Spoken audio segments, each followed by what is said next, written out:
corner of YouTube. I am your host, the whiteologist, Mr. Blows Your Minds, and this is Black Minds News Report.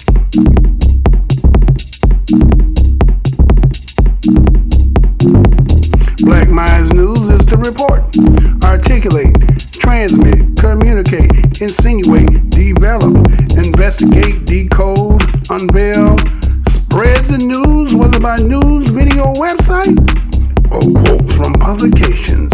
As I articulate this information at the creative universe, be here, heart, soul, mind, and spirit. Because why?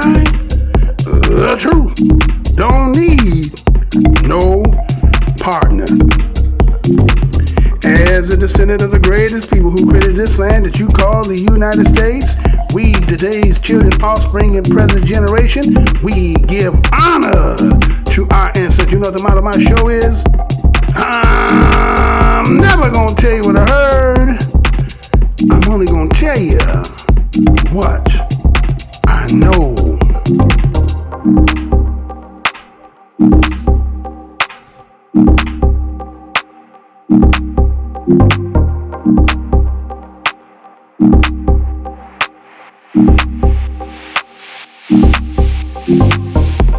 Today's date is April the 13th, 2020. The return of another show, my Black Minds News Report. There's been a lot going on, and we've been putting out news clips, articles pertaining to what is encompassing the globe. Not so much just here in the United States, but as black people, it seems globally, we're being stigmatized all around the globe. And so, as a Black Minds News media source or outlet, I thought it would be incumbent on me to go ahead and to put some things together that are happening just in case you may not have known. We present information on a skin level, right? But that gives you at least the opportunity to know that there's things going on that you may have not known. So again, this is Black Minds News. Stay tuned as we get into this broadcast.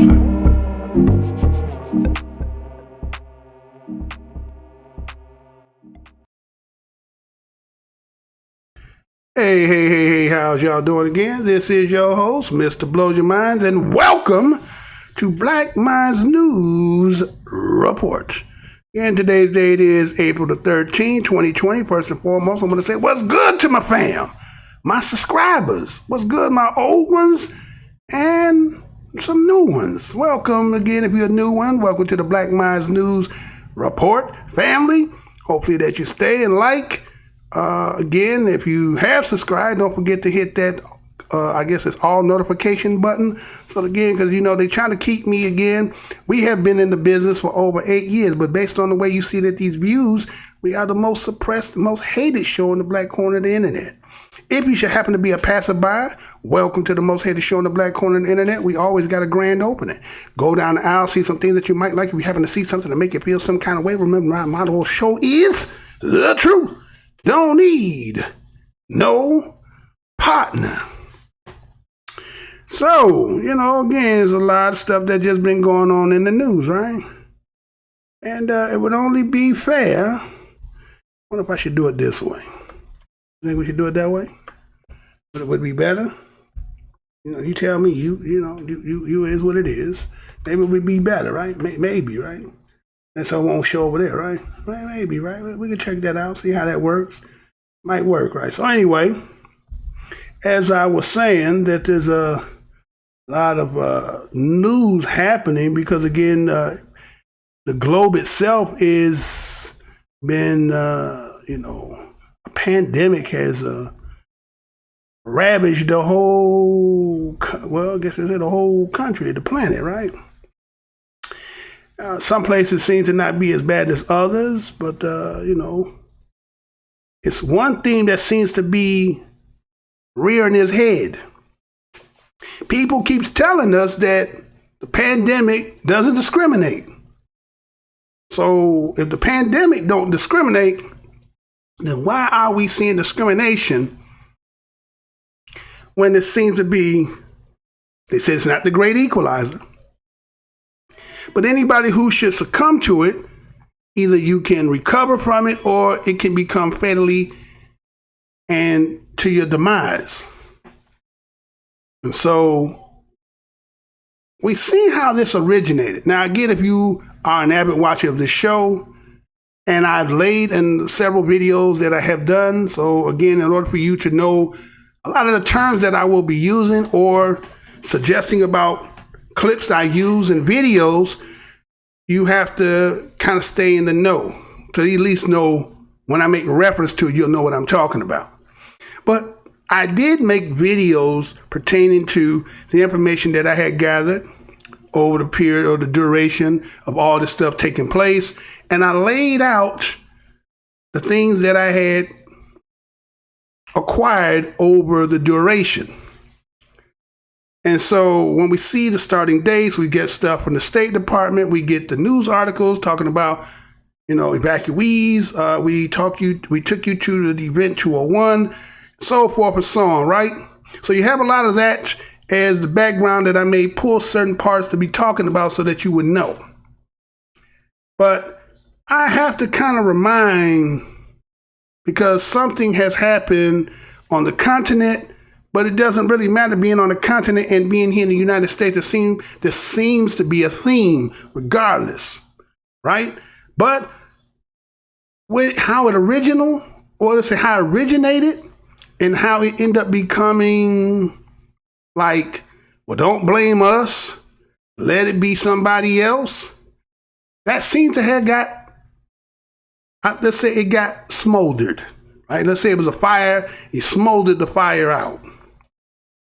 And so let me go back a little bit and remind, because things seem to have changed drastically. It seemed like it started someplace, ended up in the United States. I made a video, how did the coronavirus get into the hoods, right? It seemed to be like Black Americans seem the disproportionate according to the numbers. And I gave, based on, what the articles out there, my interpretation of how I seen it. And something got lost in that. And then we see something outside of the United States dealing with the continent, which would be related, as that's who we are.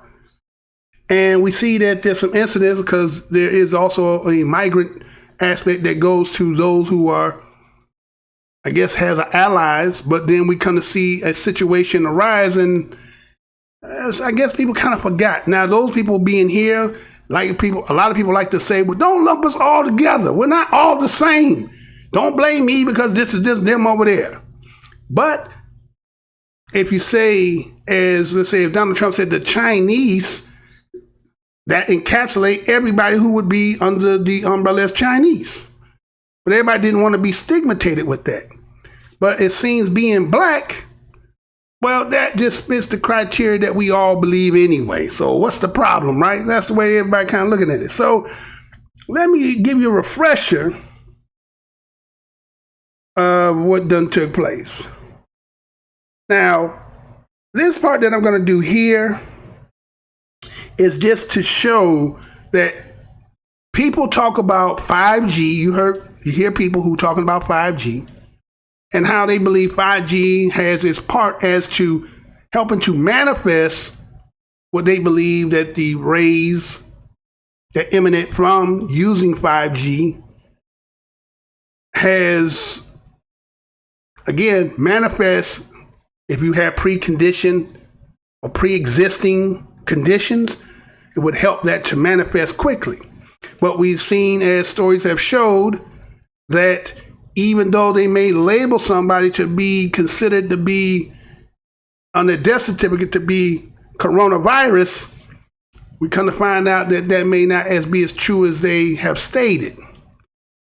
Then something else came out the other day that, as we go more into the show, I'm going to show you that they talk about as I kind of mentioned before this came out, that they were talking about kickbacks, right? So you stay tuned to see that as well. And so let me start here because we're going to go for those who talk about the 5G. And let's see, again, as I display this, look at what I found. Look what it's talking about. And then you're going to have to use your mind and try to say, well, where does this connect in to the scenario, right? We just the news. We just present stuff. I'm not here to persuade anybody any kind of way. We just here to present what is already out there that maybe you just didn't know. But we being Black Minds News, this is what we do over here. So no need to make no more speech. Let's go ahead and get into this. You ready to go, sir? All right, so let's go ahead. You ready to crank that up? Let's see if you're ready to crank that up. Let's see. I think you ready. I guess we go here. We go there. Come on, go there. Let's go there, and then let's go ahead and get it. You ready? Let's get it.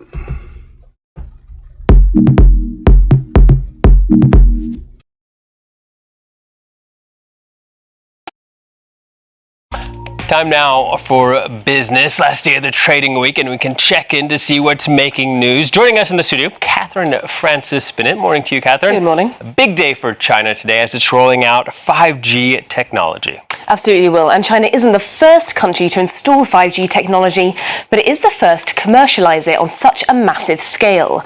Three major state-owned telecoms companies are opening the network for public use across 50 cities. Camille Nedelec has more on this story. It's the dawn of a new era in China. 5G is now commercially available for the first time. The commercial process of 5G is speeding up, with more than 130,000 5G base stations expected to be open nationwide by the end of the year. 5G is 100 times faster than 4G. 10 million users have already pre-registered for the service, and that number is expected to explode to 170 million within the coming months.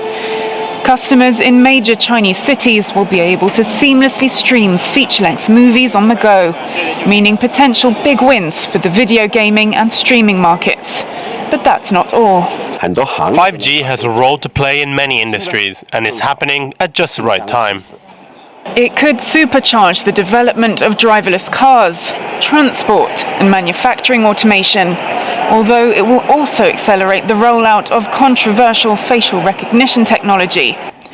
Meanwhile, South Korea, Australia, and some parts of the US are still at the pilot phase. The iPhone won't be 5G enabled until next year. Delivered 2 months early, the move sends the message that despite the trade dispute with the US, China can not only survive, but thrive without President Donald Trump's blessing. Beijing is expected to invest up to $217 billion on the technology over the next 5 years. Emotion recognition technology is the new craze in surveillance software. Smart video took the limelight at China's annual Surveillance Expo this week in the city of Shenzhen. The idea behind emotion recognition technology is to analyze someone's mental state. It's aimed to be used at border control and in security situations as a way of identifying levels of aggressiveness or nervousness. The technology doesn't work that well yet. But tech companies around the world, including Google, Microsoft and Apple, are all in the process of developing it.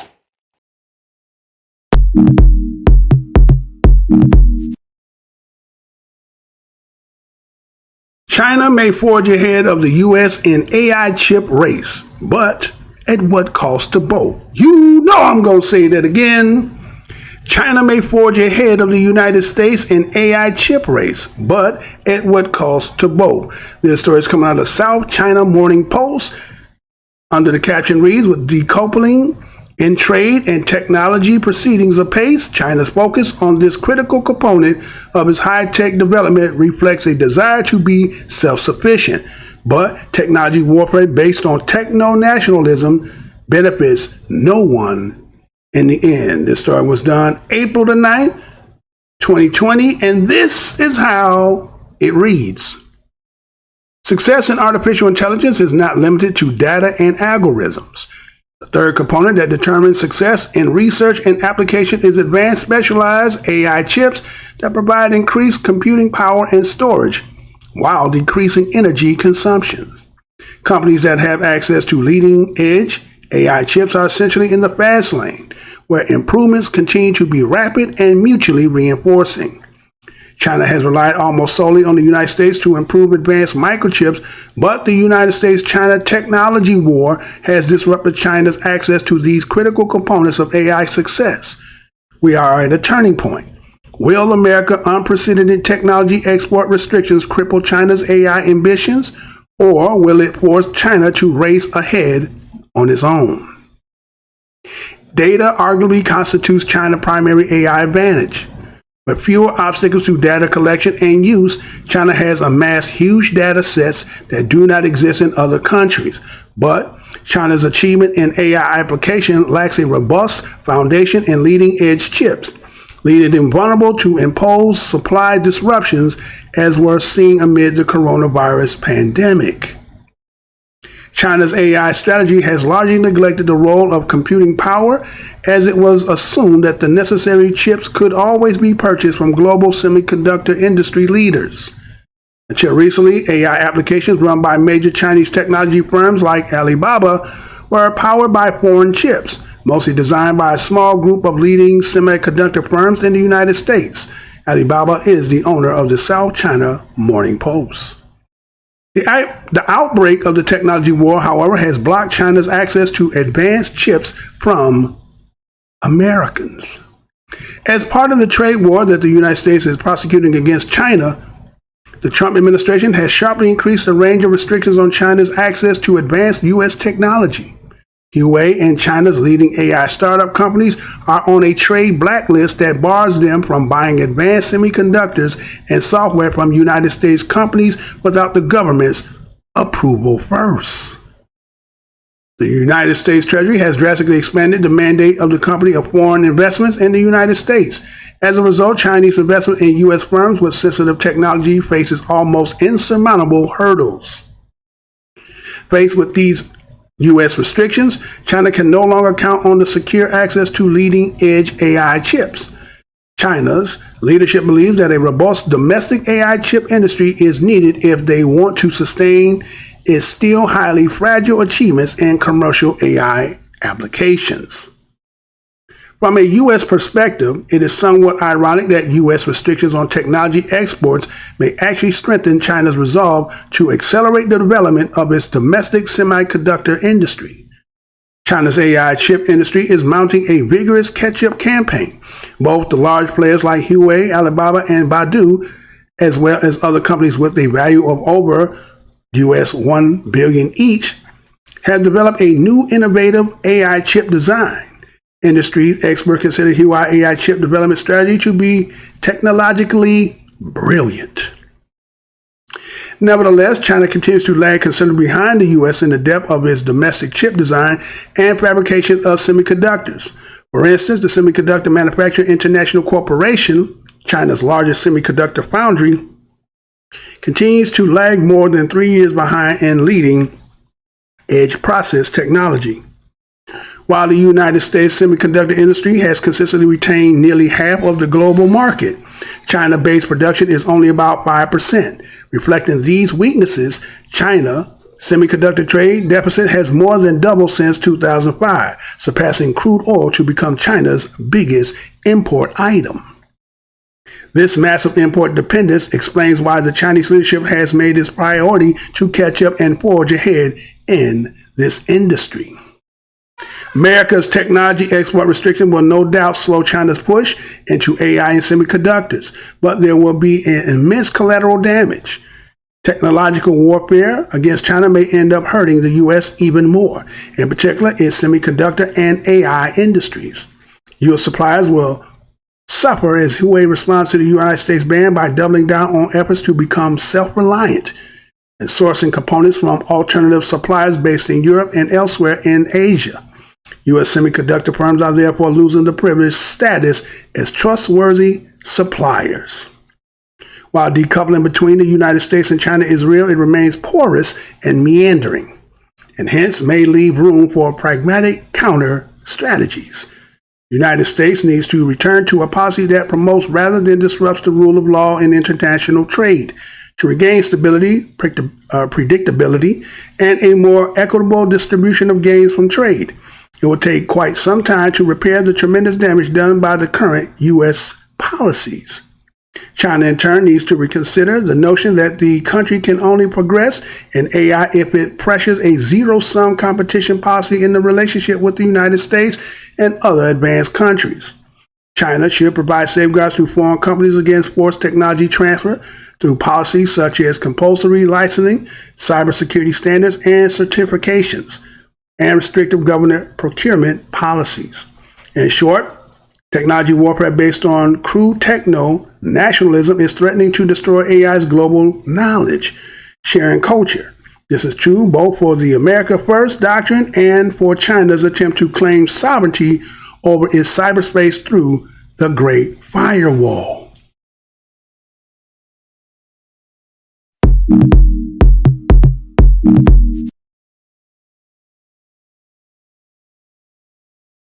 I think the bigger concern is if the actual phones sell through into Q3, because I think people are banking on Q3 smartphones being good once we get through this coronavirus concern.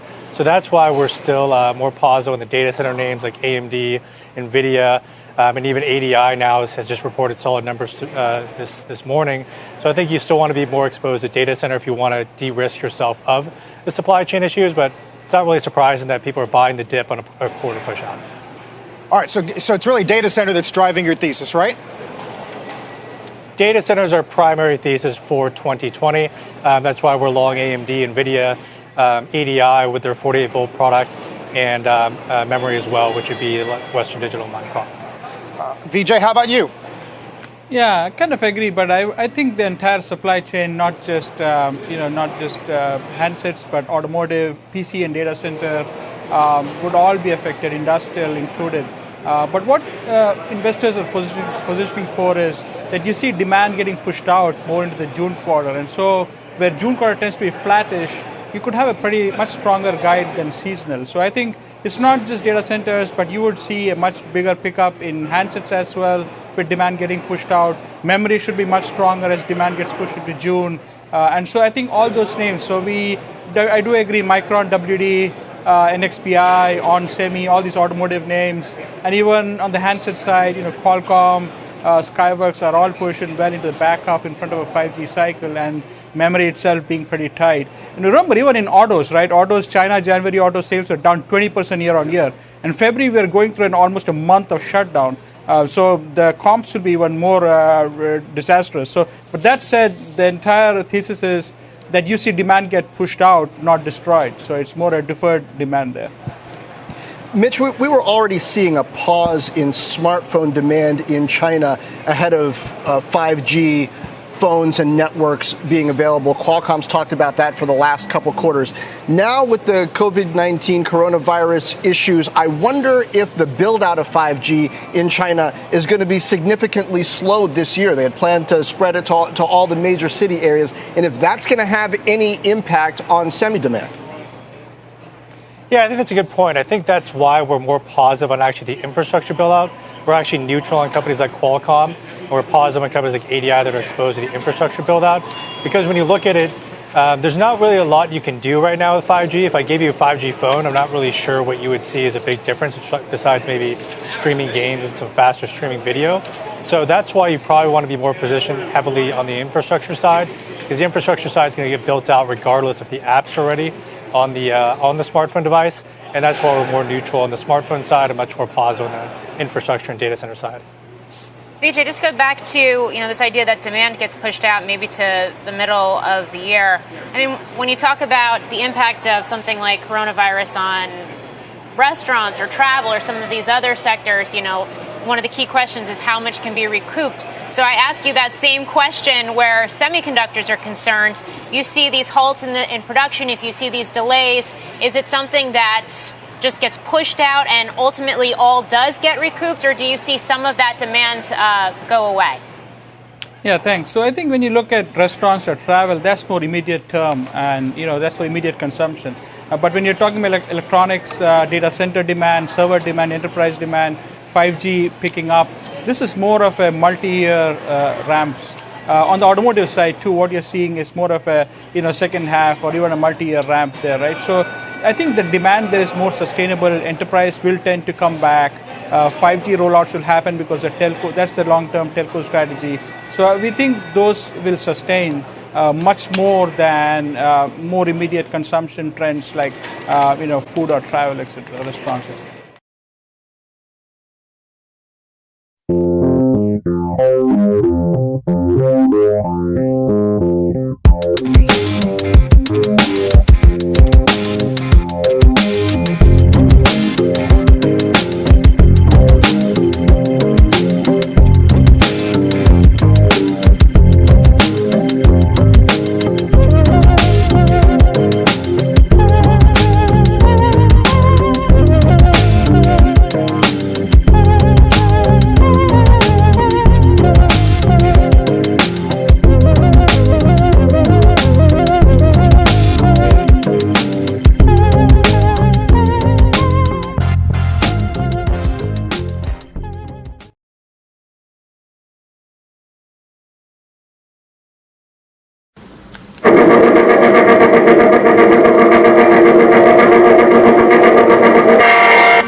And we are back, right? So, laid out a little something there for that 5G, because you've been hearing a lot of people talk about 5G and how 5G is somehow intertwined with coronavirus. A lot of people believe that the 5G being activated and the capabilities of emitting what it says, and you heard in the video, talked about 100 times faster than 4G. So, according to, I have seen some people do videos and shows where they're talking about how 5Gs and the range that 5G could be somewhere to be in 2.4 and 2.5, which are considered lower ways, and then people were debating whether as to 5Gs are into the X-rays, gamma rays, and higher, right? So that's where people are battling as into who's right, because it's two sides. Some people agree and some people disagree.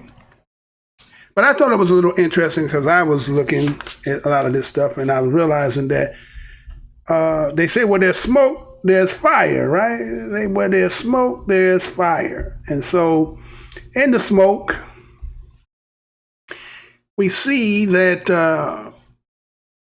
according to, as the article from the South, what was it again? The South China Morning article had put up.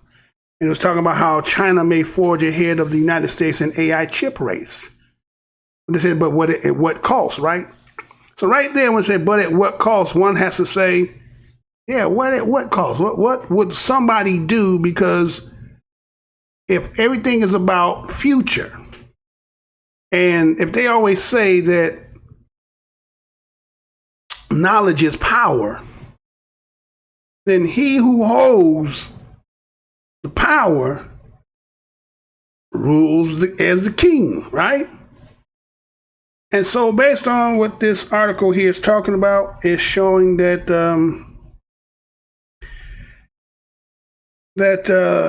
there's an edge AI chip that these companies in China, through some articles that I had read, that there's about 3 companies in China who end up getting their licensings, I think they say.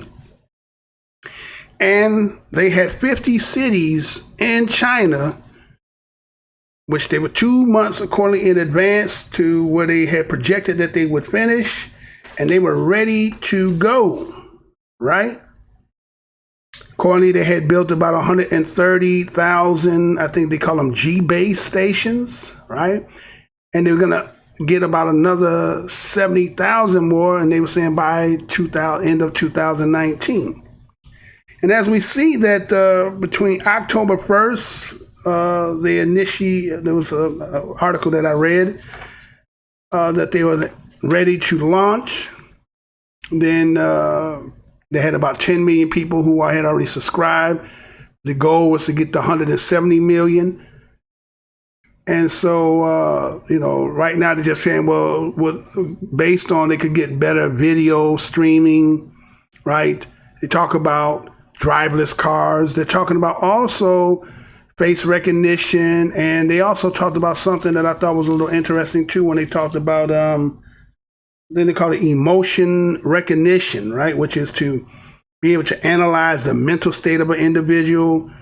Also to be able to read whether somebody's, demeanor, whether it's they seem a little nervous and jittery, or they seem to be angered or have anger, right? And so if, according to what this article states, that China was going to forge ahead because they had it first and launched it. Now according to what this video said, it said that they weren't the only one who had this technology, but from a commercial standpoint, which is, I guess, commercial would be going into residents and then activated, and then there's a lot of, people were signing up for it. But as the United States, it's not ready for that. But the United States is the one supplying, I think, the AI chip that they need to, have this advanced technology. And so one has to ask themselves about like this. Okay, so if China has relied almost solely on the United States to import advanced microchips, and then they say that China's technology was disrupted, the access to these critical components of the AI, because they said that looks like that there was a sanction put on China as to, I guess, certain companies who they would purchase from. They weren't going to get that from them. And if they did get it, they had to be okayed by the United States. So it looks like that China was seeming to try to be self-sufficient, as they said, right? They wanted to be self-sufficient and be on their own. So they said, based on the administration now and trying to sanction them, it allowed them to come up, as they say, I think the term that they used, they said something, what was it? What was the term they used?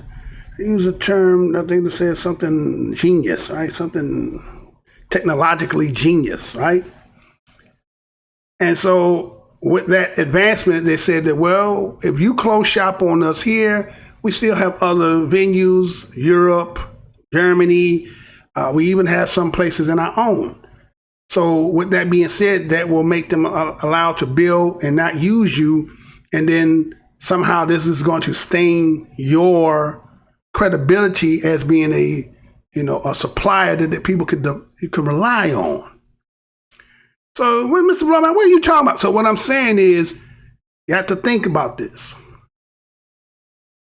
As I said, that if this, they say technological war, and you're beating a nation who say the greatest nation on the planet, military, technology, want to be the number one seat in everything. Even had the greatest slaves that ever was produced, right? Everything is number one. Somehow, China is trying to, again, as it said, forge ahead. And at the time, October, November, then you have the coronavirus taking place.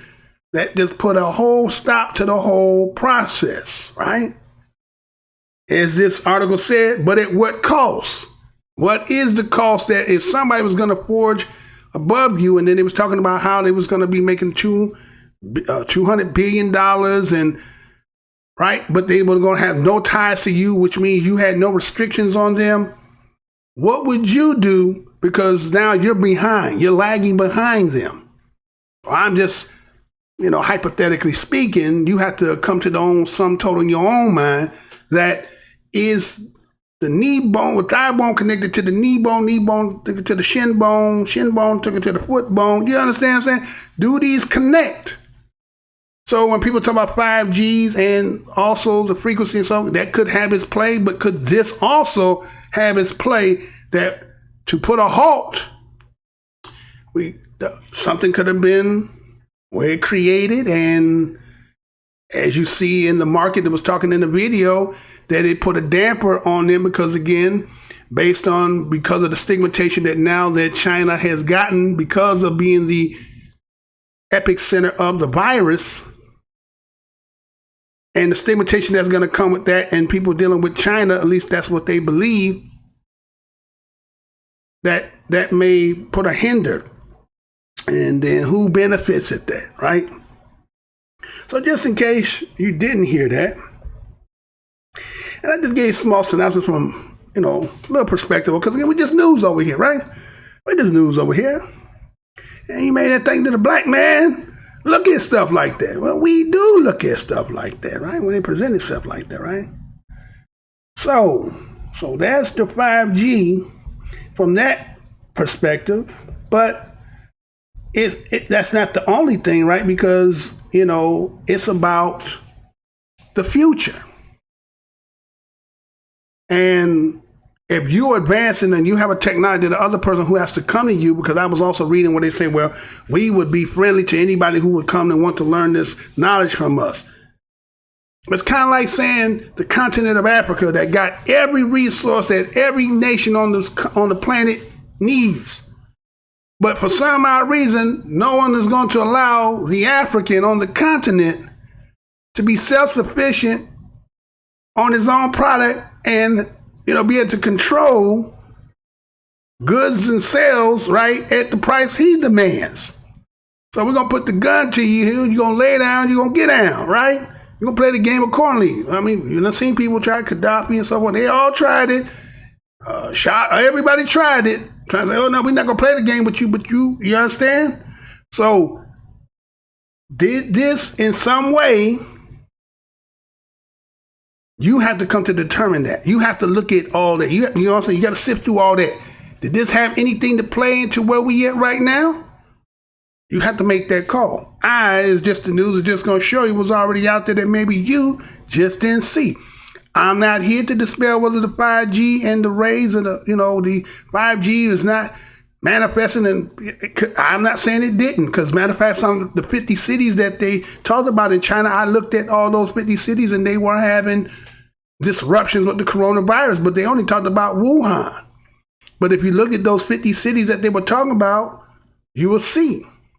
So I was like, well, maybe it could have been that, was Wuhan the epicenter when they originally turned on? Some people had said it was.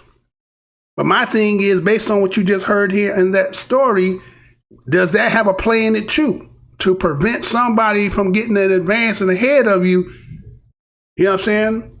We throw a monkey wrench in your machine to destroy that, or to get you caught up and have you start all over again, and we're not going to give you what you need, so it's going to take time for you to now try to get the technology. You get what I'm saying? It is what it is, right? So that's just what that is. Give you a little bit of something there, some little fat to chew on, right? That's a little fat for you to chew on. So, all right, got something else for you here. Are we ready to get into that, sir?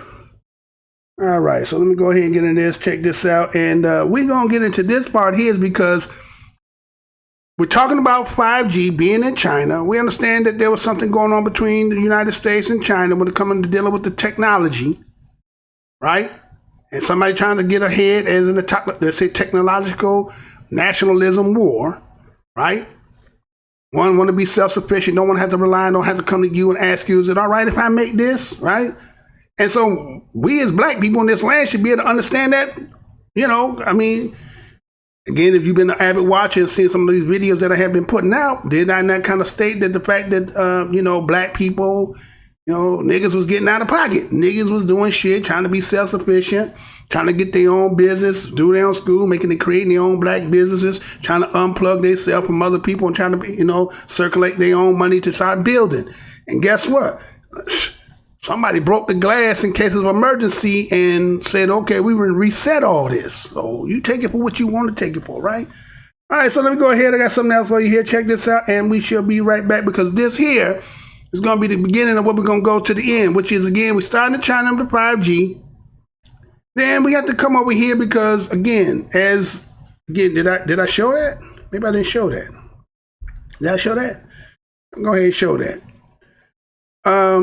Because, again, what was the thumbnail? All right, what did my thumbnail show today? You ready to put that up there? I know we're freezing a little bit. We're freezing a little bit, so it's okay. Show the thumbnail. Right?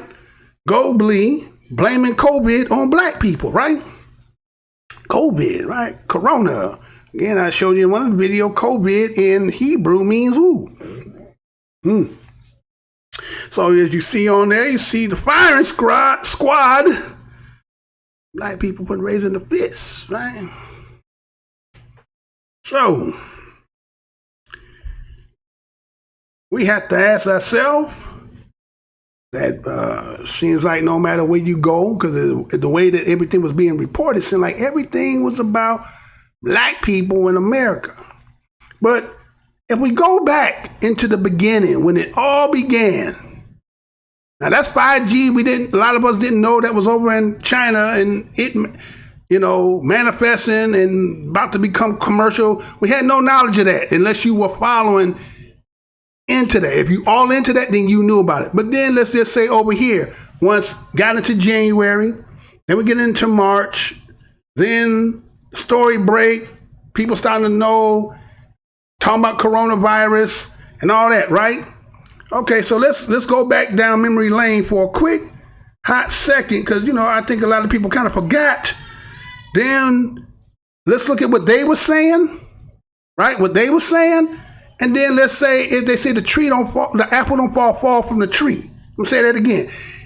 People say that the apple don't fall far from the tree. So here's what happened here in the United States, right? And then we're gonna see what manifests that the tree produced. So y'all ready to do this? Let's go ahead and do this, and we should be right back. Check this out.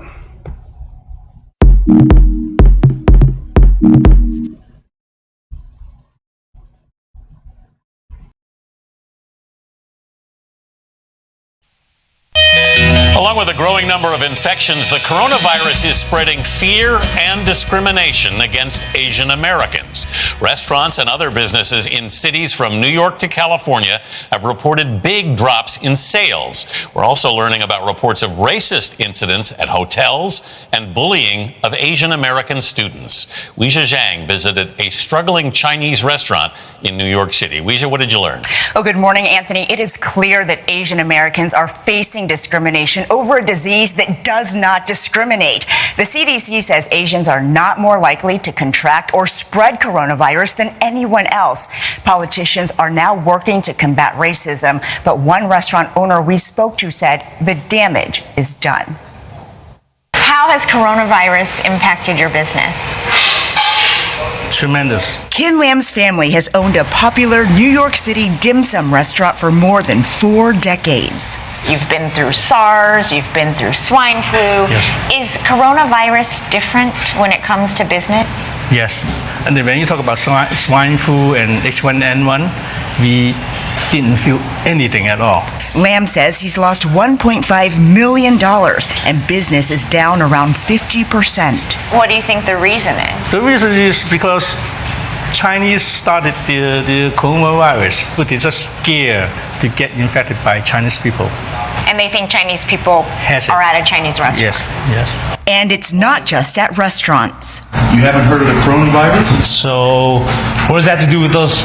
Last month, a man posted videos on Facebook that appear to show employees at 2 hotels in Indiana turning him away. So no Asians can stay here.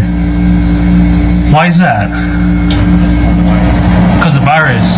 CBS News reached out to the alleged victim but did not hear back. Wyndham Hotels and Resorts, which owns both hotels, said in a statement they are deeply troubled by these incidents as they are not reflective of our values or our expectations of franchisees, and they're treating this matter seriously. The racism has also surfaced in classrooms. In Madison, Wisconsin, school officials say there's been comments made toward Asian students, and they're working to stop those responsible. And really seizing that moment to educate that student so they, understand that their words have meaning and can be hurtful. It's not just in the U.S. Asians around the world have reported discrimination linked to coronavirus. He shouted, I don't want your coronavirus in my country.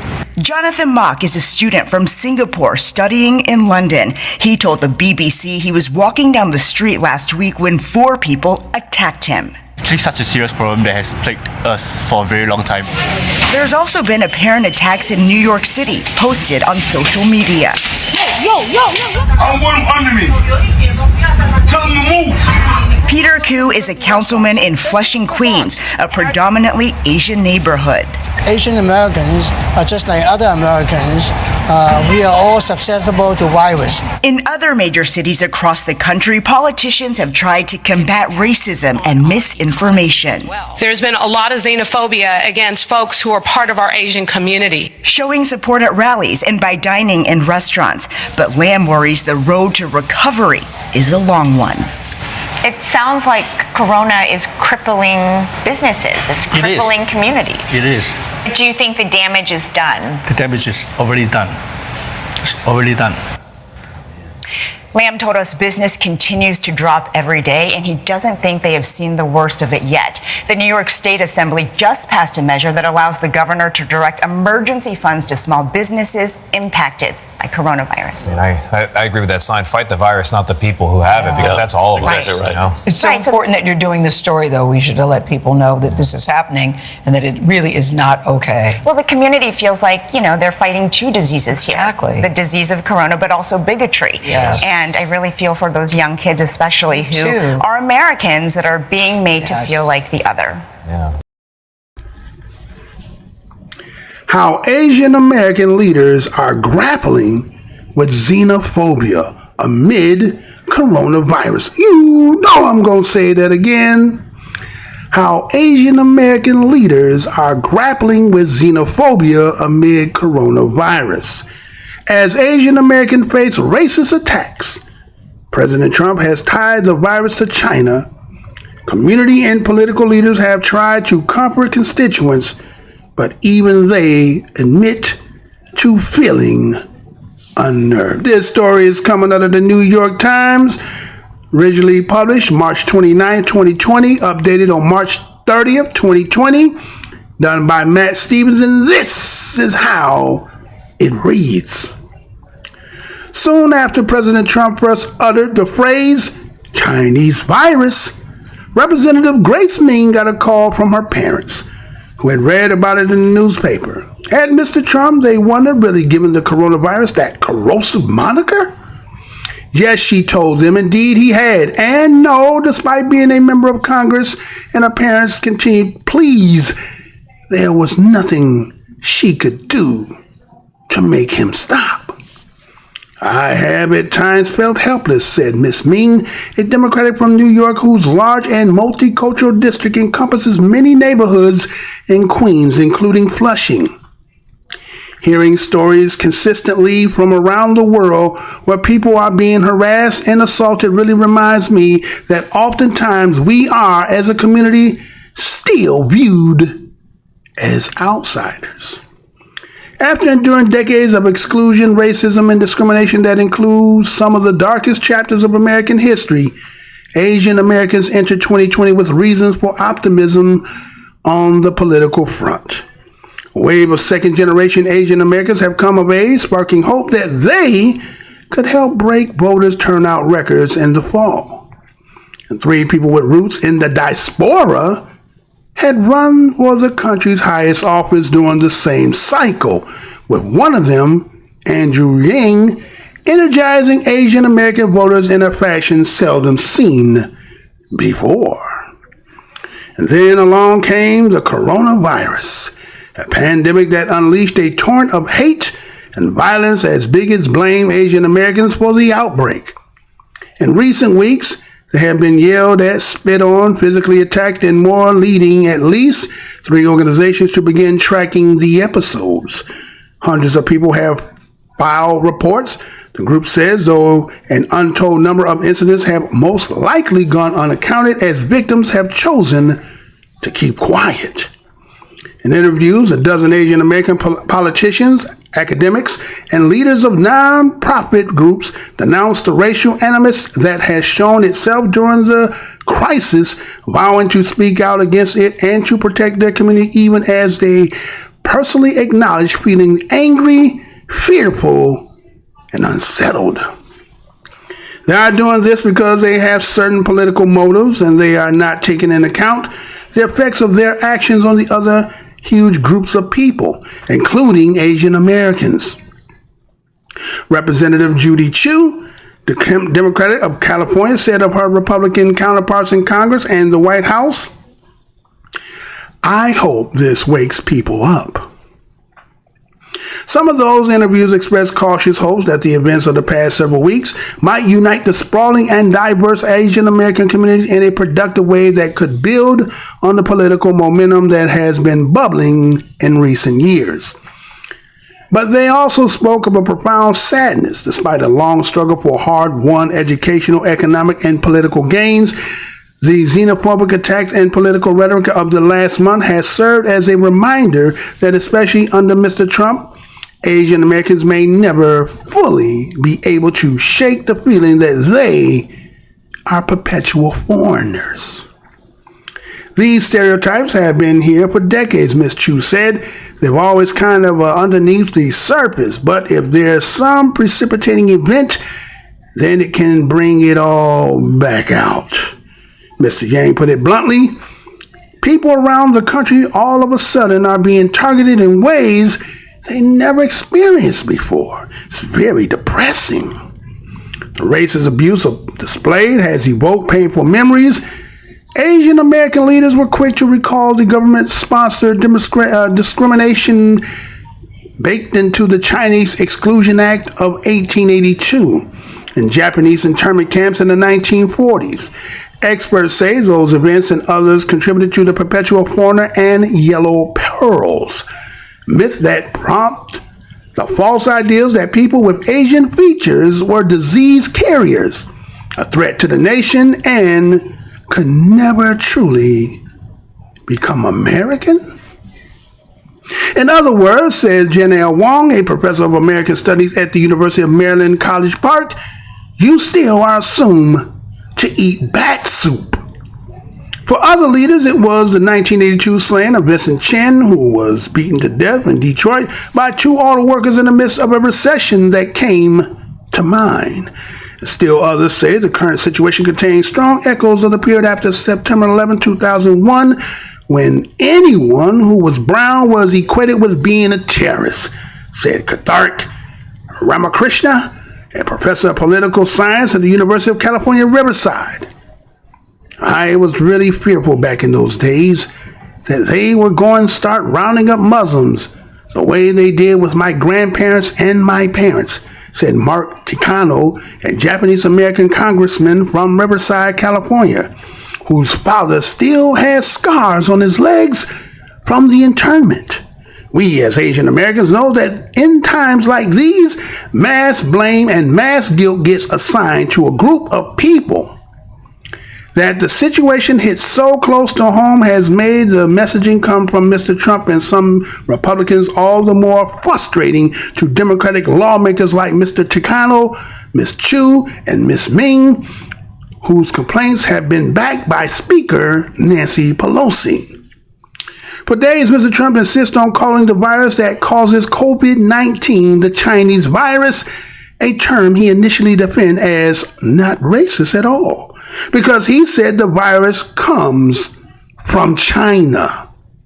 Some of Mr. Trump's advisors, allies like Kellyanne Conway and Secretary of State Mike Pompeo, and Senator Lindsey Graham of South Carolina have similarly argued for the use of the phrase, citing both the virus origin and the desire to hold the Chinese government accountable for its slow public acknowledgement of the extent of the crisis.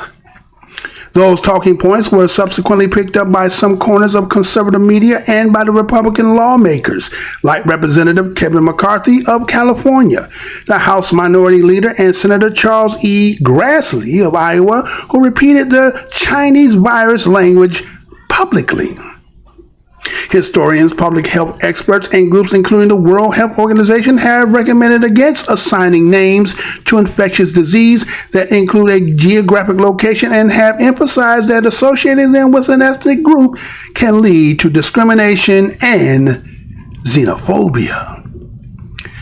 Asian American leaders in particular have sounded alarm about Republican messaging that they say stigmatizes their community and fans racism. Ms. Chu, who is a chairwoman of the Congressional Asian Pacific American Caucus, sent a letter to her colleagues last month urging them not to spread misconceptions. Mr. Takano said he personally spoke to Mr. McCarthy and said, ask him to stop using the term Chinese coronavirus. Ms. Yang recently introduced a resolution condemning anti-Asian sentiment connected to the virus. Amid the outcry, Mr. Trump eventually stopped using the phrase and said publicly that it was very important that we totally protect our Asian American communities in the United States, adding that the virus was not their fault in any way. Democratic lawmakers said his statement came too late, and experts noted that even in walking back his use of the phrase, Mr. Trump had preferred to Asian Americans using language that reinforced the idea that they are an other. They are working closely with us to get rid of it, Mr. Trump tweeted. The criticism from Asian American lawmakers in Congress has fallen along party lines, in part because there are no Republican Asian Americans or Pacific Islander members of Congress aside from Amuna Amata Coleman Radawagan, the non-voting delegate who represents American Samoa. Young Kim, a former state's assemblywoman who is one of the several Asian American Republicans currently running for Congress, appeared to distance herself from Mr. Trump's Chinese virus rhetoric. This virus is not spread by any one group and does not discriminate based on gender, ethnicity, race, or social class. It affects everyone, she said in a statement. Now it's not the time for division, labeling, or name-calling. Don Holm, who chairs the advisory board of the Asian Business Association of San Diego, said he found the racist acts targeting Asian Americans inexcusable, but added that he supported Mr. Trump's handling of the crisis. I believe the president is holding China accountable, Mr. Holm, a Republican, said. If you start with the premise that the president is a racist, then anything he says or he does, you're going to say he's a racist. Mr. Yang, the former presidential candidate who largely sought to avoid attacking Mr. Trump during his campaign, said he saw the president's language as an attempt to distract from his administration's slow response to the coronavirus and was disheartened by his decision to inflame hostilities. Mr. Yang said that over the past several weeks, he too had experienced sudden moments of self-consciousness while in public, and he had been acutely reminded of the sadness and anger he felt as a child when he was one of only a few Asian Americans at his school. It's been a real uphill battle over my lifetime, and it feels like we've made really dramatic progress, he said, and then it feels like we're being sent backwards in various ways, and that's painful. Ms. Ming expressed similar sentiments, saying that for perhaps the first extended period in her life, she could not be sure how someone will react to me at any given time. You finally have that feeling like, oh, we've made it. My parents' generation, that first generation of immigrants, their sacrifices were worth it. We are now accepted, she said. For this to happen brings up these feelings that I've always assumed were part of people's history. They are now something we have to deal with.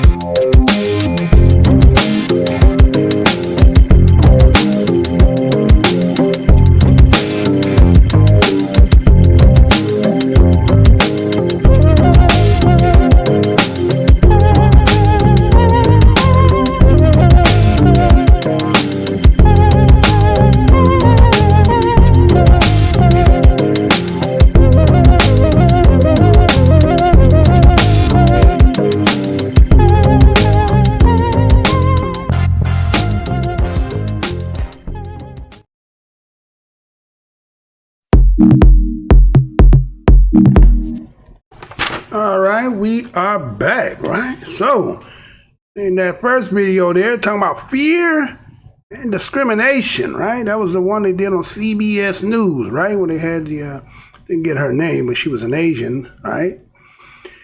And she had the interview, looked like a Chinese owner of a restaurant, and was saying that,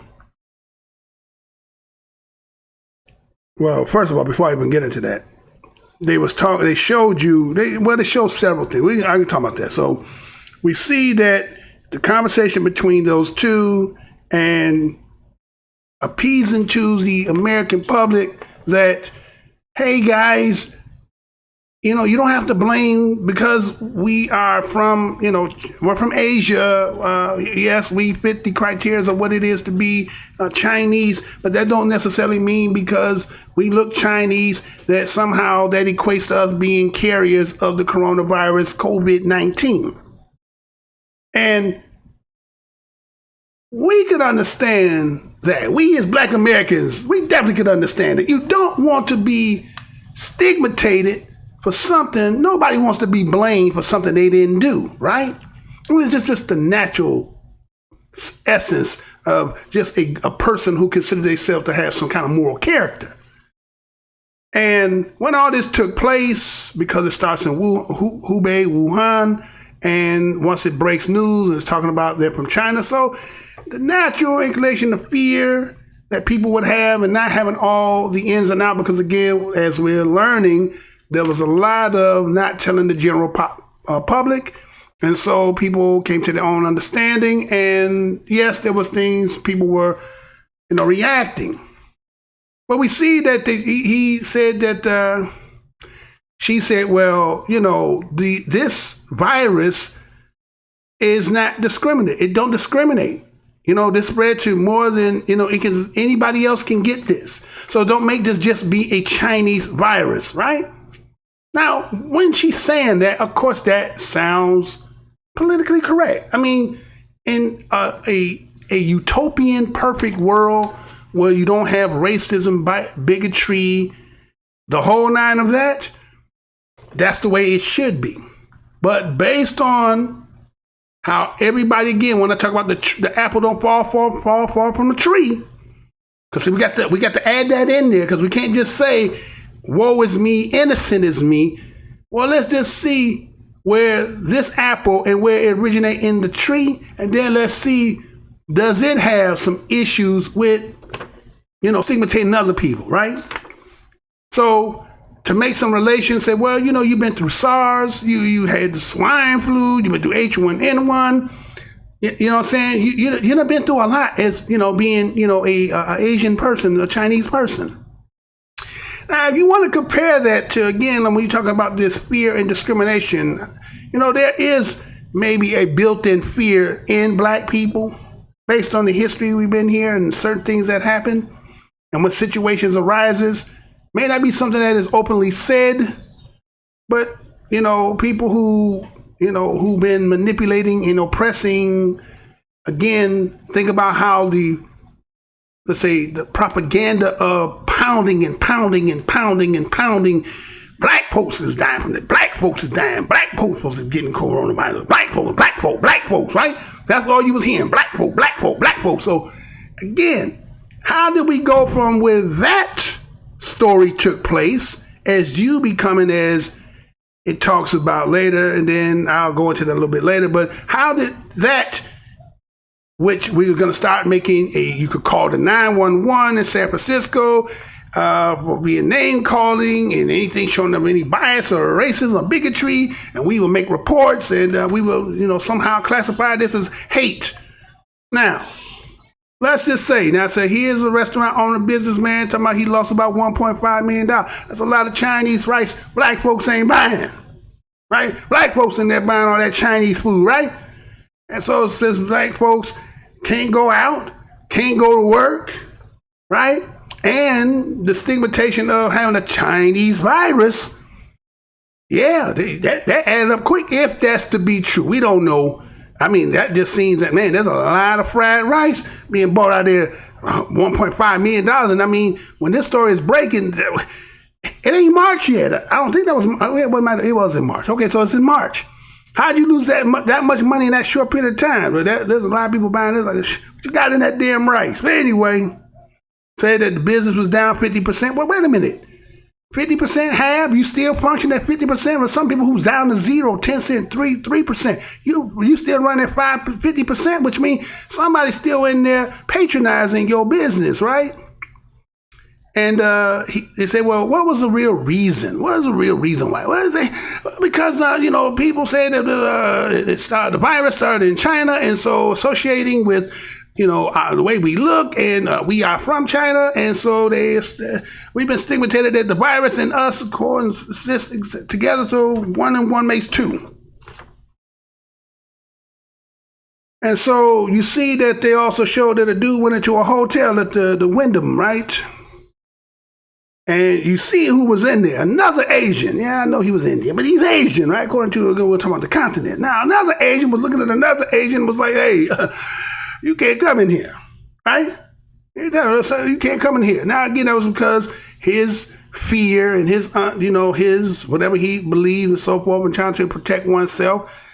Again, according to the policies and how the rules and the regulations of how racism and all that black Americans have fought for, he probably won't have a job when it all come back. But right now, he getting some delayed time for later, right? But anyway, he did that. And then you see they were talking about the classrooms in Madison, and they was feeling like, well, Asians are being picked on, and, people are making fun of them. And they said, well, Asians around the world. Then they took it around the world. The Asians was getting attacked, spit upon, name calling, right? Calling it xenophobia. All right. Now, my thing is, with all this being said, right, where is the advocacy about how media has just pounded the damn minds and hearts and spirit of black people, got them all in a rage, and I ain't gonna say a rage. No, take that back. Not a rage.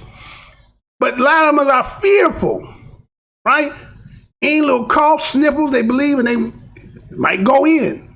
And according to the numbers, depending on what city you in, what state you in, it may be fatal. Then we come to find out that the death certificates are not necessarily accurate. And as we're going to see later on in this show, you're going to see there were some other things that contribute to that why the numbers and let's say the numbers of the cases being labeled as this, there may have been a monetary gain in the reason why somebody might be doing that, but maybe you didn't know that, but we're going to show that here, right? And so she said that they're Asians, and they're being stigmatized in this country, and they want everybody to work together, not to stigmatize Asian folks, and don't want them to be viewed as outsiders. They want to be considered as Americans, right? They talk about how in this country, after one generation, you got somebody who was running for a president. I don't know, he had a real chance of then winning. But anyway, remember Andrew Yang, and that was the optimism of now Chinese have arrived in this country, and they felt like some kind of way. But then you said this virus came along, and then it just changed the whole game. So we see Grace Ming, right? Got some call on the telephone. Hey, Ming, can you get these people to stop calling this to get Trump to stop saying the Chinese virus? Right? That's a very corrosive moniker. Okay? Now again, all this that had been said just prior, not too long before all this manifested, and somehow from all this stigmatization and all this lashing going out, you got taken off that menu. Somewhere a deal was made in the background, said, well, don't put it on us, why don't you put it on the niggers? Huh? Y'all need to say that again? Don't put it on us, why don't you put that shit on the niggers? Right? And so they talk about, oh, this torrent of hate now. Okay, so when this all blows over, and we're seeing black people going outside, having on masks, still getting pulled off, seeing a doctor, doing what he was doing out there, trying to help some of the homeless. Police pulled him over, talking about, we got a call, talking about some loitering and all this other stuff. So being black as a male, having a mask on, all right, you're already criminal, ain't got a mask on, so somebody, this is just leaving the door open for those who are out here as soldiers and rangers of that global white supremacy to just say, you know what? Here's what it is, man. Hey, I got to round you up. I got to, got to get my number count up, right? Because getting you in that situation, getting you locked up, could still put you in, think about it. When they talk about how the jails and how a lot of inmates are contracting it, and here you is getting pulled in about some nonsense and put you in that environment, and that environment can actually, you get what I'm saying? So it's very dangerous. But here it is. Where is this Asian community advocating like, hey, you know what? I don't think that's right that y'all doing that. Okay, even if it is that the number, then why do you're constantly just pounding it? I don't think that's fair to them. No, well, as long as it got off me, huh? So sad, so glad. That's your problem now, not mine. We got it off our ass, right? And so they even use in that video where they talk about the roots in the diaspora. So that means you're trying to say there's some equivalency with you and the people of the diaspora. Like what we struggle, what we go through is identical to what you go through. But why is it that when, long as y'all been in this land, you talk about going back to the China Exclusionary Act, right? And all the stuff that you done seen black people go through, why is it that we don't see no advocacy? We never see no advocacy. We ain't never seen nobody going, we don't see that, right? But the minute it got hot for you, oh, now we can't do it to us. It's not fair. I mean, we're going to feel like outsiders. We're not going to feel American. And okay, well, welcome to what it is to be black in America. Y'all need to say that again. Welcome to what it is to be black in America, right? And so, saying that the moniker that you're using, you put it in the public place, which is compounding in the minds and making people not like you. And when they see you, they're going to feel some type of way. What y'all think going to happen now that you've been constantly, propagating that black people dying the most, black people contracting the most? These are the numbers, 70%, woo, this and this and this and this, and all these people who are dying. So everybody looking at these big numbers, 20,000 deaths, and I think everybody probably thinking about at least shit about 18,000 probably black people, right? And then even after when this is all done, said and done, whenever that shall be, as they said, well, it's going to have a lasting effect. Well, you don't think this not going to have a lasting effect? You don't think this going to breed later on that those children who now, they hearing all this stuff, that when they go back to school and the kids, we don't understand it's going to be a whole brand new world. It's going to be a different world from the world we came from, right? But you're going to get a new label. Not just the fact that you're black, you're going to also be, as they said in there, they said, well, when they talk about the Chinese Exclusionary Act, they were saying that Chinese was being ostracized and talking about because of their features, they were disease carriers. Well, your features seem to not now be a part of the equation. So now it's done fell back onto black skin, right? Black skin, being black, Now, some people try to even say that, well, I'm African. That's not dealing with me. Oh, I come from, I'm something else. Well, wait, hold on, Speedy, slow down. You're finna catch a ticket, right? So, with that being said, maybe y'all didn't see. Right? Maybe you didn't see this. Maybe you didn't see it. Maybe you didn't see it. Maybe y'all didn't see this. But but before I even show you that, let me show you this. Let me show you this, because again, as I was saying, the apple don't fall from the tree.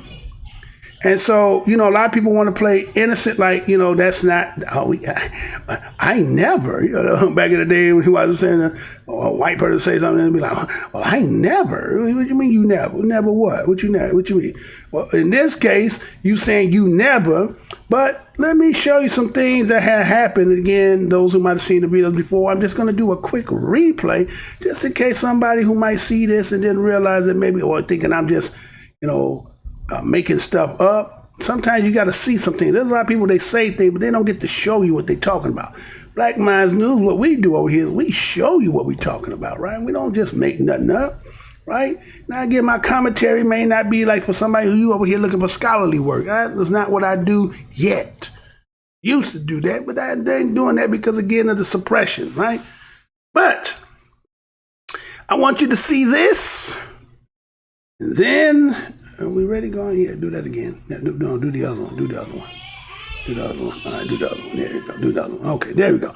I want you to see this rendition because people want to say that they went through some stuff that they don't really understand and how it's disturbing of the mind. It makes them feel ostracized. They don't think it's fair. Well, let's see what happens if I go back this apple and go back to the root of the tree. Let me see what it's like over there, how some of the things that they do over there. And let's see if this is all just, you're just so innocent, right? So let me go ahead, Ray, show this, sir. Go ahead and pump that up and let's get it.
After enduring months of lockdown, Africans in China are being targeted and evicted from apartments. I'm going to say that again.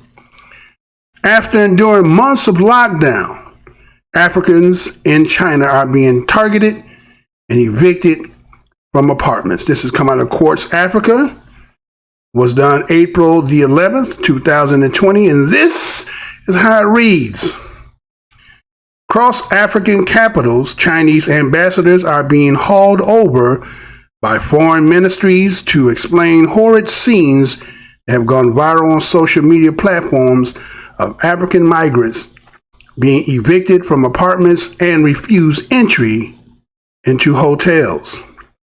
The videos have enraged governments and citizens back home. The incidents have sparked a diplomatic race now with the African Union, various African governments, and even the United States, all putting pressure on Beijing over the reported treatment of black migrants who are predominantly from African countries. Ghana, Nigeria, Kenya, and Uganda are among those that have asked for explanations from the Chinese government. I don't know where I'll sleep tonight, a man from Ghana says in a nighttime video. Luggage strewn on the street. We are Nigerians, Ugandans, and Ghanaians. We are stranded now. In another video, a group of black men can be seen pulling their luggage and being herded through the rainy streets by police officers. They are chasing us away. We are just walking on the road. They are not giving us houses. They are not giving us hotels. They don't want us to stay at one place, the person filming the video says. On Saturday, the front page of Kenya's national newspaper reads, "Kenyans in China rescue us from hell." Authorities in China have been relaxing the stringent lockdowns and other restrictions to movements imposed earlier this year because of the coronavirus outbreak, Wuhan. The Chinese city where the virus was first detected lifted a 76-day lockdown this week, allowing residents to leave the city for the first time since January 23rd. Even though the worst of the coronavirus is behind it now, authorities fear imported cases could cause a second wave of the outbreak. While many African students and other migrants were keen to leave China at the start of the outbreak, many others decided to stay and take their chances on the Chinese health authorities being best placed to cope with the outbreak than the underfunded health system in their countries. But this week, 5 Nigerians reportedly tested positive for COVID-19 in the southern city of Gansu. According to state media, the men broke quarantines and frequented a restaurant where they were infected its owner, who then passed the virus on to her 8-year-old daughter. These reports seem to be what has sparked the current wave of suspicion and anti-foreigner sentiment in the city. I've been sleeping under the bridge for 4 days with no food to eat. I cannot buy food anywhere. No shops or restaurants will serve me, a 24-year-old student from Uganda told the AFP news agency. Even those who have not left China since the outbreak began have also been forcibly tested, moved into quarantines, or evicted from their apartments. A Chinese Foreign Affairs Ministry spokesperson tried to play down the reports of Africans being singled out and said the government was paying high attention to the occasional incidents and misunderstandings in this process of stopping a second wave and urged all foreign nationals to comply with directives by local authorities. However, according to statistics published by Chinese state media this week, Britons, Americans, and Filipinos, not Africans, account for more than half of the foreigners living in Gansu who have the virus. But there are no indications they have been subject to evictions. China's third largest city is renowned with African business people because it is a trading hub and they can easily access cheap goods to be exported to the continent. This has made Gansu the most popular destination for flights emerging from Africa. The trading district of the city is now nicknamed Little Africa. Over the last decade, it has become home to one of the largest African communities in Asia. While Gansu has been the main city for the report, local media in Ghana have also reported similar accounts of Ghanaians being evicted as far away as Beijing. Ghana, Kenya, Nigeria, and Uganda are among the countries to summon China's ambassadors, along with the African Union Commission, to register their displeasure about the reports privately at a time very publicly. United States Department has also ramped up the scrutiny of happenings in Gansu with a warning to African Americans to avoid travel to the city. Beijing can't ill afford a diplomat scandal about its treatment of people of other races, especially after it vehemently complained about the racist language surrounding commentary on the coronavirus, which has variously been called Wuhan virus or Chinese virus. China will be hoping its coronavirus diplomacy of massive donations of equipment and cash would be part of a broader strategy to help deflate some of the blame and divert attention from the origins of the virus.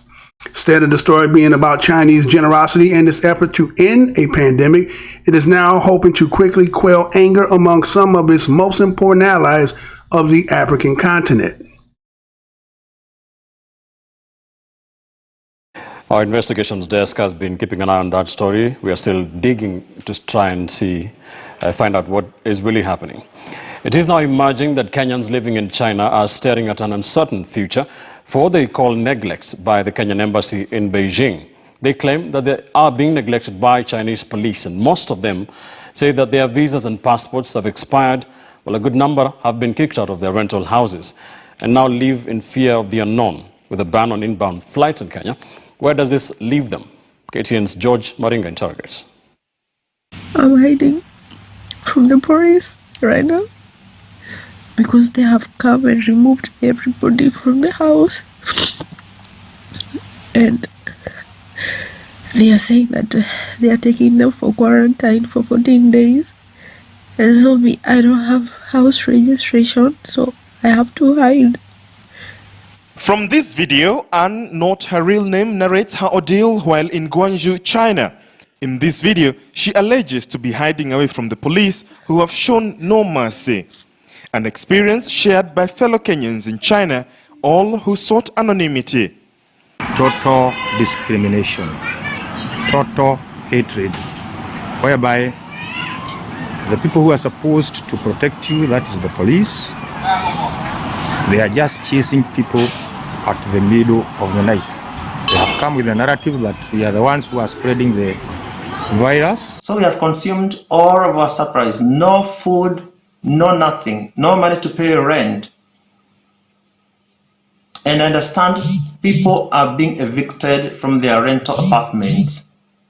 Reason being, they cannot pay rent. Another reason being, they are black and they are foreigners. So now you wonder, where do these people want us to go? It's very sad situation. Kitakuwa na kubuy food hata kama unataka nini wanasema hawezi uzia mtu mweusi. Maji yenyewe pia ni shida, koga ni shida. Mimi ni msichana. Hata siku zangu za hedhi sijui nitafanya nini. I need even hata kubadilisha nguo. Kuna mahali unaweza badilisha nguo. The frustrations of these Kenyans in China have been penned down into a 2-page memorandum calling on the government to act.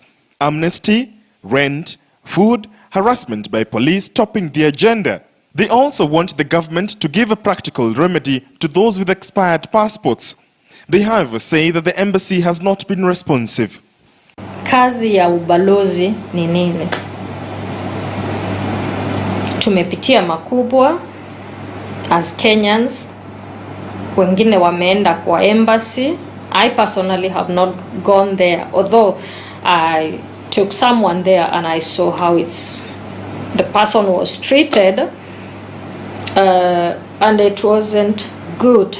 However, according to Nila Nyakoa, a Kenyan journalist working in China, the situation might be different altogether. A while ago, there was a regulation, a notice released by the Chinese government saying that foreigners and Chinese will be treated equally when it comes to the new rules about being quarantined for 14 days in designated areas. The Chief Administrative Secretary for the Ministry of Foreign Affairs, Ababu Namwamba, is consulting Kenyan Ambassador to China, Sarah Serem, and at the time of going on air, we hadn't received any feedback. In the meantime, the fate of the affected Kenyans hangs in the balance. George Maringa, KTN News.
有钱任性，不上心，别擦。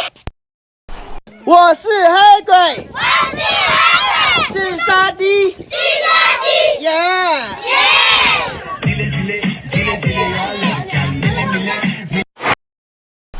我是黑鬼，自杀低，耶！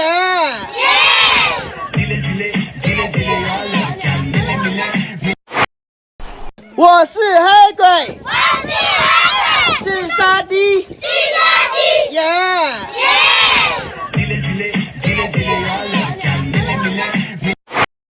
These photos of African men paired with photos of animals were exhibited in a show called This is Africa. It took place in early October in a museum in Wuhan in eastern China. Some visitors were shocked by these images, including our observer Frank, who is from Ivory Coast and lives in Wuhan. There were photos of men, black men, juxtaposed with animals. The expressions on their faces were similar to the expressions of the animals. Comparing a black man to an animal, that's very awkward. In fact, I think it's quite racist. Many people didn't feel like they could openly express their dismay due to the country we're in, which is a communist country where freedom of expression is not guaranteed. But many of us foreigners who live here signed a petition asking for the museum to apologize. The museum took down the 12 controversial photos. However, it did not issue any apologies. 我怕你不同意。我怎么会不同意呢？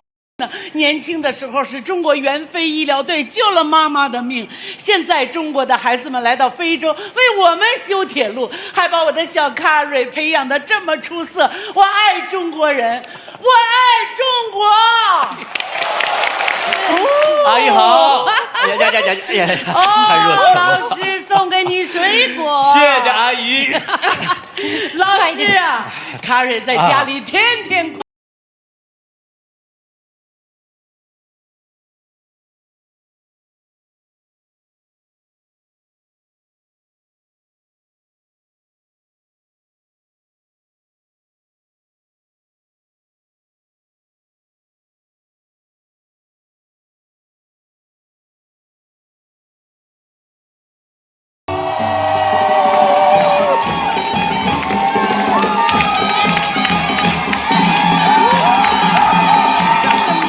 铁路的乘务员身份不同了，美得不行了。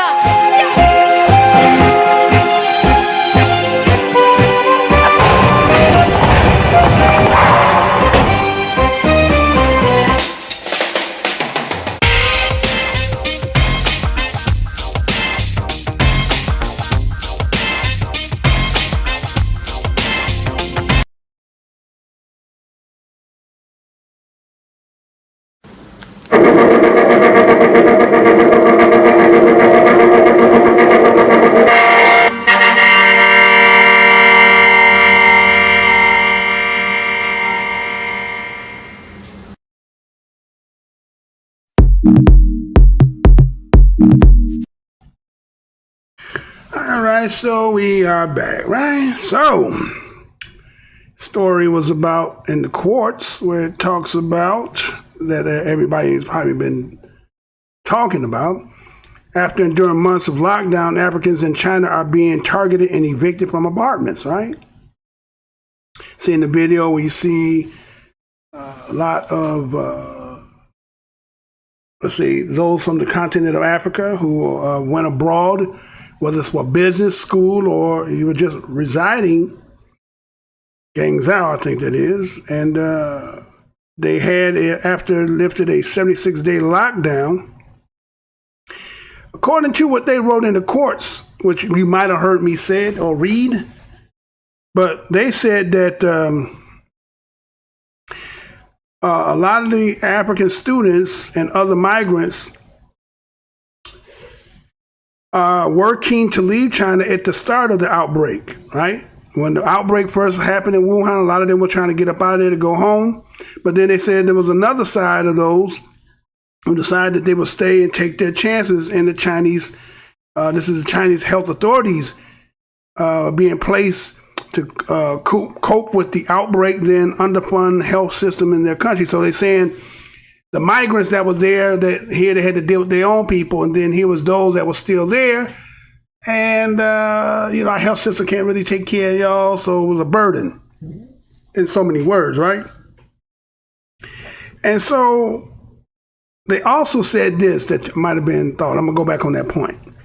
Said, but this week, 5 Nigerians reportedly tested positive for COVID-19 in the southern city of Guangzhou. That was according to the state media. And said the men had broke quarantine, frequent a restaurant where they infected its owner, who ended up passing the virus on to the 8-year-old daughter, right? So they're using that as the catalyst for what you see.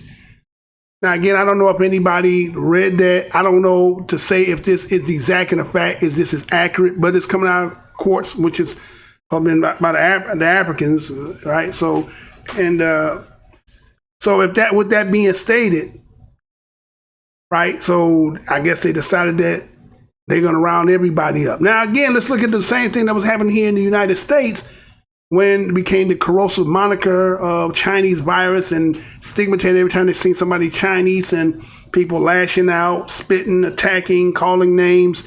But same thing happened in the country that you come from. The same thing is happening with black folks.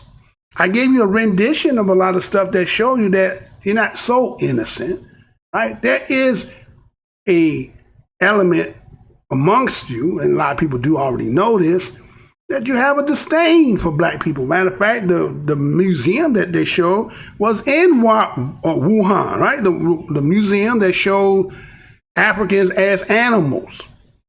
So here it is that, let's say, for instance, those who probably didn't go back is because a lot of them, they left for whatever reason they did. Because that's one of the, to me, when I look at Africa and the continent, and a lot of people who leave the continent to go abroad, to go to school and get educated, and then don't come back, and they end up staying and trying to acclimate themselves, kind of like the same thing when Miss Ming was talking about how Chinese want to be acclimated and be considered to be Americans. So it looks like people who go to other places that don't want to come back home stay for whatever reason because they really didn't want to be there. They rather stay out and acting as if, again, like you brand new, like you don't understand the game. Black Minds News had been telling it from the get-go when China went into Africa and started spending all that money, whatever that down payment is for, as time go on, that shit is going to manifest itself. And so, is it fair? No, but you can't be naive and act like you don't understand the game. And you can't expect somebody to play the game because they said, okay, according to the instructions of this game, this is how it plays. And then when they decide they don't want to do it, you can't cry foul because it's their game, right? And so what I'm saying is, people kind of, again, you let down your guard. You're trying to act, you feel like because people smiling in your face and let you come in their house, that somehow they like you. You ignore what history has constantly showed us. And so because you don't seem to know history, then history always seems to deem to repeat itself. And that's what you keep seeing here. So what happens now that you, right, then went into that country, you got stranded there, no one's there to help you, so that leaves you vulnerable to inaccessible to a lot of things that could be horrid or just, atrocities. And so that's not a good place for y'all to be in. And so I just think that, piling up again for the business aspect, for the school aspect, okay, that's beneficial. But me as reading the avenue of news, I understand that China in itself is going through its depopulation as well. It can't have babies either because, there was a time when they was getting rid of all their girls. So now that they got all these men, but they ain't got no women, and then now that you got Africans and everybody else coming from abroad coming in there, and when we come in here, everybody got to start handcuffing their broad, right? Because, she looking over here now. And so you become a threat. And as it said in the article, more than 50% of those who migrate in Guangzhou are Africans. So that means they in there pulling a lot of the women up in there.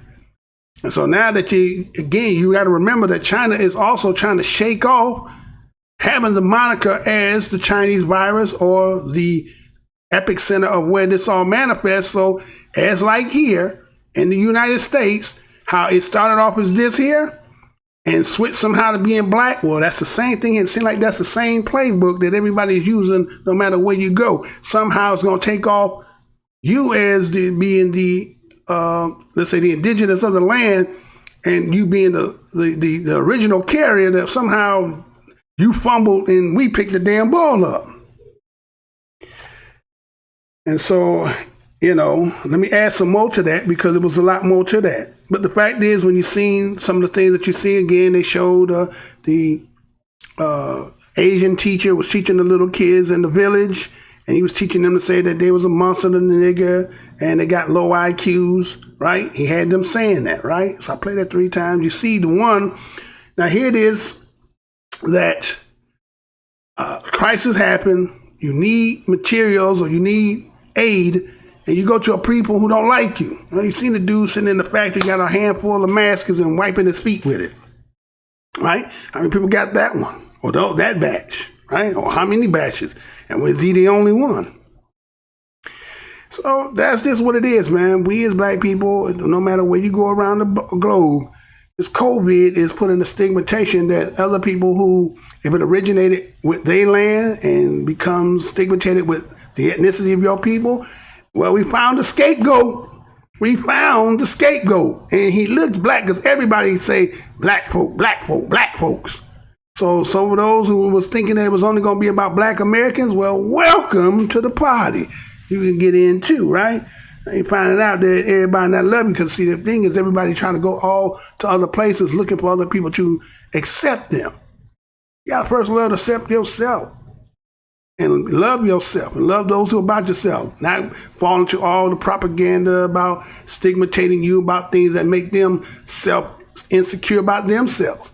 That's why they got fragility of mind. Because if you had to set it up mano a mano and line it up straight up, somebody ain't going to fare too well, right? Well, that's just what that is. So let me go ahead and let me go to this next part here, right? We ready to do that? Let's go on this. Because see, now that you had that was going over there in China, then now we got to look at what was going back over on the continent, right? What was going on the continent, right? Now, again, for those who didn't know, that again, they was evacuating people from Wuhan. There was Africans, according to what they say, that was there, and they had to bring them back. Maybe you didn't know about that, but I'm going to show you some stuff in a little sequence, and I'll be back after that. We ready to crank that up, sir? All right, go ahead and crank that up and let's get it.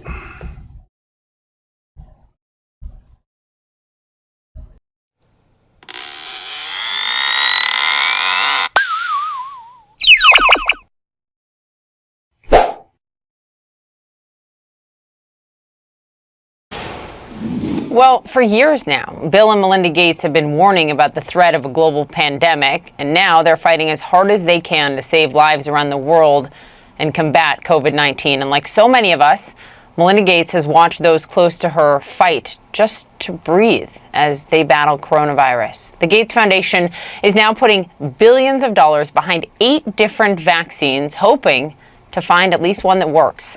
And Melinda is sounding the alarm bell about what is to come for Africa and the developing world. She spoke exclusively with CNN. Here's our conversation. Why do you think we were so ill prepared for coronavirus? We haven't recognized as a global community that we are a global community. And if we had recognized that and stepped up to it, we would have prepared for this. We would have systems in place, both monitoring, alerting very quickly. We would have had test kits available. We would have just, we plan for things as nations. We plan for earthquakes. We plan for tsunamis. We plan for tornadoes. Right. We didn't plan for disease. And I don't think that will ever happen now, thank God. You and Bill and the Gates Foundation are literally putting billions of dollars right now behind the ability to quickly manufacture 8 different potential vaccines just in case 1 or 2 of them may work. The vaccine is the ultimate solution.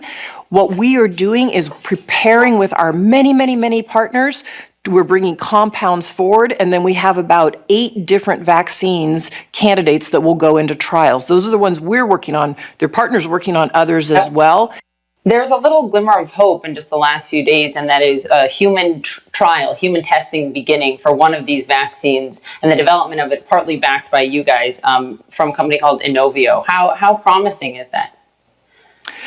I'd say it looks promising. We wouldn't have put it into preclinical trials if it wasn't. But, you know, to be honest, since we've been in this business before of vaccines, you want to have many candidates going into trials. So we obviously put our most promising ones forward first, but I'm going to feel better when we have all 8 into clinical trials. The fact that the data show us that African Americans in the United States are getting coronavirus more and are dying at a much higher rate. When you started to see these numbers come in, what did you think? It was heartbreaking when the numbers started to come in. We thought that might be the case, but what I see is that, you know, COVID-19, if it affects everybody, but affects people differently. We need a national response, and it needs to be equitable. What was the moment like for you, Melinda, if there was one, when this hit you personally? When I saw what China had to do to isolate such an enormous part of their population, my first thought was Africa. How in the world are they going to deal with this? I've been in townships all over Africa and slums. When we talk about in our country physical distancing and then hand washing, if you live in a slum, you can't physical distance. You have to go out and get your meal. You don't have clean water to wash your hands. And so as soon as I saw that, and we know from the foundation's work how quickly disease spreads, I thought, oh my gosh, we have a crisis on our hands that we aren't even talking about yet in the United States and what's going to happen to the rest of the world. That's how much worse it's going to be in the developing world. It's going to be horrible in the developing world. And part of the reason you're seeing the case numbers still don't look very bad is because they don't have access to very many tests. So, you know, look at Ecuador. Look at what's going on in Ecuador. They're putting bodies out on the street. You're going to see that in countries in Africa. You think that this pandemic is just actually going to set us back in terms of gender disparity, that it will disproportionately fall on women? What do you mean? Here's what I know, is that 70% of the healthcare workers around the world are women. Women do more than 2 times the unpaid labor in their homes. So they're caring for people in the health system and they're caring for people at home. And at the same time, we have this disparity that we're not collecting what we call disaggregated data. What that means is we're not differentiating data that comes in about men and women. I wonder what keeps you up at night right now? What keeps me up at night are the vulnerable populations. You know, what keeps me up at night is, in the U.S., the kids who are falling behind because they don't have access to broadband or to a computer, so they're not getting to continue their learning. What keeps me up at night are the vulnerable populations who I know in Africa. I've met some of them. I can't imagine being a parent in those circumstances. And those are the things that keep me up at night. Jim,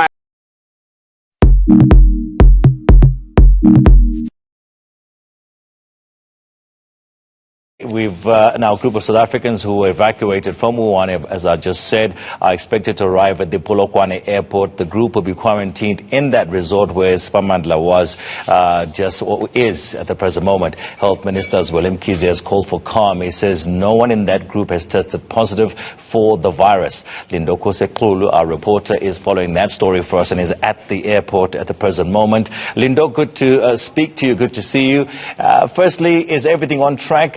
We call the evacuees coming out of Wuhan in China, are they still expected to land this morning? Well, that's what we are expecting here at the Polokwane International Airport, Tony. We see a lot of officials around here, particularly from the South African Police Services as well as from the South African Army, just around the precinct of this particular airport. And as far as we understand, in good authority, ENCA did learn that yesterday at about 9 South African time, that was when that flight took off from Wuhan, and it is set to come here to Polokwane. But let me just tell you about this particular airport. We are 5 kilometers away from the city center, but where Spamandla Goke is, my colleague, that is about 27 kilometers from here. And as far as we understand it, there will be buses, and of course the route that those buses will be using to take some of those South Africans that have been repatriated from the Wuhan in China, that those buses will be using a certain route that will be directed by the South African Army. So there is a coordination, as far as we understand, from the particular authorities that are here, South African Army as well as South African Police Services, to ensure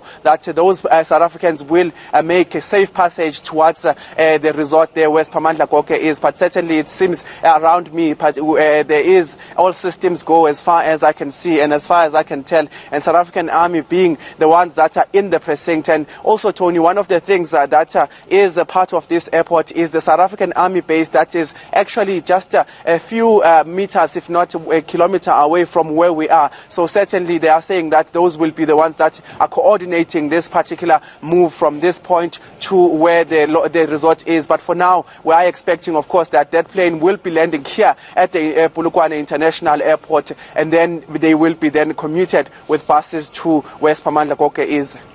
All right, thank you so much. That's our reporter, Lindo Kutekulu, who's at the Polokwane International Airport. They're waiting for those 122 South Africans evacuated from Wuhan in China. He did comment that they have left China already and are expected to land there sometime this morning. And he'll keep an eye on that for us, and we'll cross back to him a little bit later on. A team of Chinese medical professionals on Wednesday arrived at Abuja's Nnamdi Azikiwe International Airport, Nigeria, bringing medical equipment. The Chinese ambassador to Nigeria says it is time to reciprocate the friendship and kindness offered by Nigeria. The value of the equipment, medical supplies, is around $1.5 million, and including the other costs, like the chartered air flight. It's all around $2 million. China, where the first outbreak of the COVID-19 disease occurred, has dispatched medics and supplies across the globe in a soft power push to boost its image. The decision to welcome the Chinese doctors has, however, prompted a backlash from the Nigerian Medical Association, but officials insist the Chinese team will help advise local authorities on handling the pandemic. This is a global problem. You know that this is affecting the whole world. It's such that all countries must help each other, and we must all be our brothers' keepers. Nigeria, which has so far recorded 276 confirmed cases of COVID-19 and 6 deaths, is seen as highly vulnerable to the spread of the virus due to its weak healthcare system and high population density. The country has already received medical supplies, including masks, gowns, and testing kits from China's richest man, Jack Ma.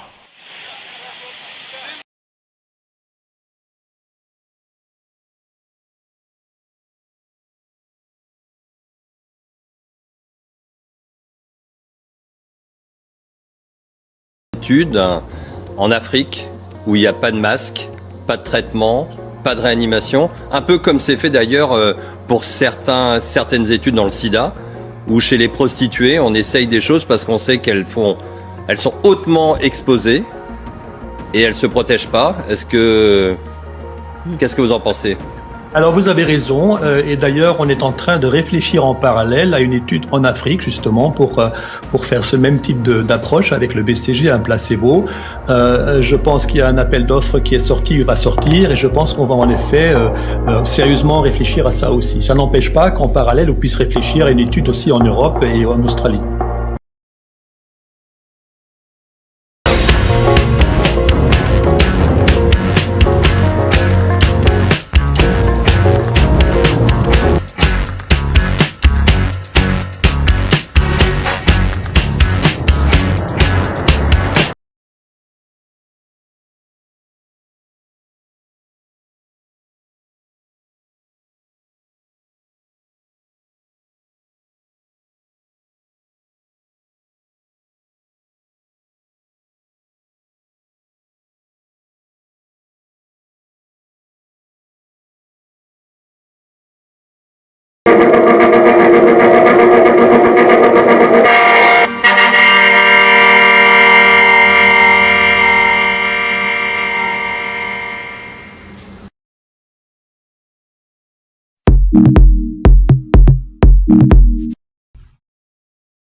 right, so we back, right? So you seen Melinda Gates having an interview showing how concerned she was about the outbreak and the pandemic. And her and her husband decide that they're going to put in as much money as needed to create 7 to 8 vaccinations. Let me say that again. Melinda Gates, that you've seen in the interview, stated that her and her husband, Bill Gates, are going to donate as much money as necessary, come up with 7 or 8 vaccinations to say, just in case if they're not working, we have these other ones. So, are you gonna take them, or we just because they do got people that are willing to be experimenters in it. So maybe they're gonna say 8 vaccines that they're gonna create, and they're gonna pay for it, and they're concerned because they're philanthropists. They travel around the world. They see the conditions. The husband, Bill Gates, who did Event 201, remember he was just doing an exercise and back in October 2019, and somehow, maybe a month or so, 2 later, a whole event is happening, knowing that it was not prepared, but ironically, you were setting up for some preparedness. You got a patent to do with the vaccinations, right, and so forth, and so the concern that you and your husband have for people around the globe is vaccination. But remember, as I did earlier with the apple don't fall from the tree, but do you know that Bill Gates Jr., Father Bill Gates Sr., was the head of Planned Parenthood? Let me say that again. Did you know that Bill Gates Jr., his father, Bill Gates Sr., or William Gates, was the head of Planned Parenthood? Now, again, you may not remember when I did once upon a time on one show, to those who've been around long enough, about Margaret Sanger. And I gave you, in her own words, went back and found some audio of an interview that she did, and she told you directly from the horse's mouth. And about how poor people and shouldn't have children, and it's just a burden that you're already poor, the parents, and then you're going to bring children in the world just to suffer. So this is part of the eugenics, right? Euthanizing. But the way that it's being painted, the way that it's smiling in your face, they don't look like they look like we out here to really help you, right? So we see also the fact that, again, I don't know whether you could read the energy or read what she was saying. I don't know how much did you feel like what she was saying, was she was authentic, right? Was she really saying that, right? And so you have to sometimes wonder. Now, again, somebody who might hear me might say, wait a minute, we have a history in this land of the things that have happened, so it might be a little I ain't going to say a little bit apprehensive. But you would be too if somebody who kept beating you, tricking you, matter of fact, built his whole institution, the AMA, off you, right? And a whole lot of other stuff out here, right? Medical Apartheid by Harriet Washington, right? And so, is that alarm for concern? And then say about the dead bodies that would be in Africa? Well, wait a minute. Sound like them predictions they've been telling us when they would come on the television there and would say there was 200,000, 100,000 people will be dying. Oh, wait, scratch that. 3,000 a day would die. Oh, no, scratch that. Okay, come on, it's too high, right? Then we're going to find out some other things. Again, I'm going to show you that part too, because again, we got to bring it back. Because remember, USA, we're going to end in USA, right? We started in USA with the China part. Then we went over to China, to the African Chinese part. Then we went back to the continent, right? So we got to come back and land back in the United States, right? So also you see that the fact that, based on what happened in China,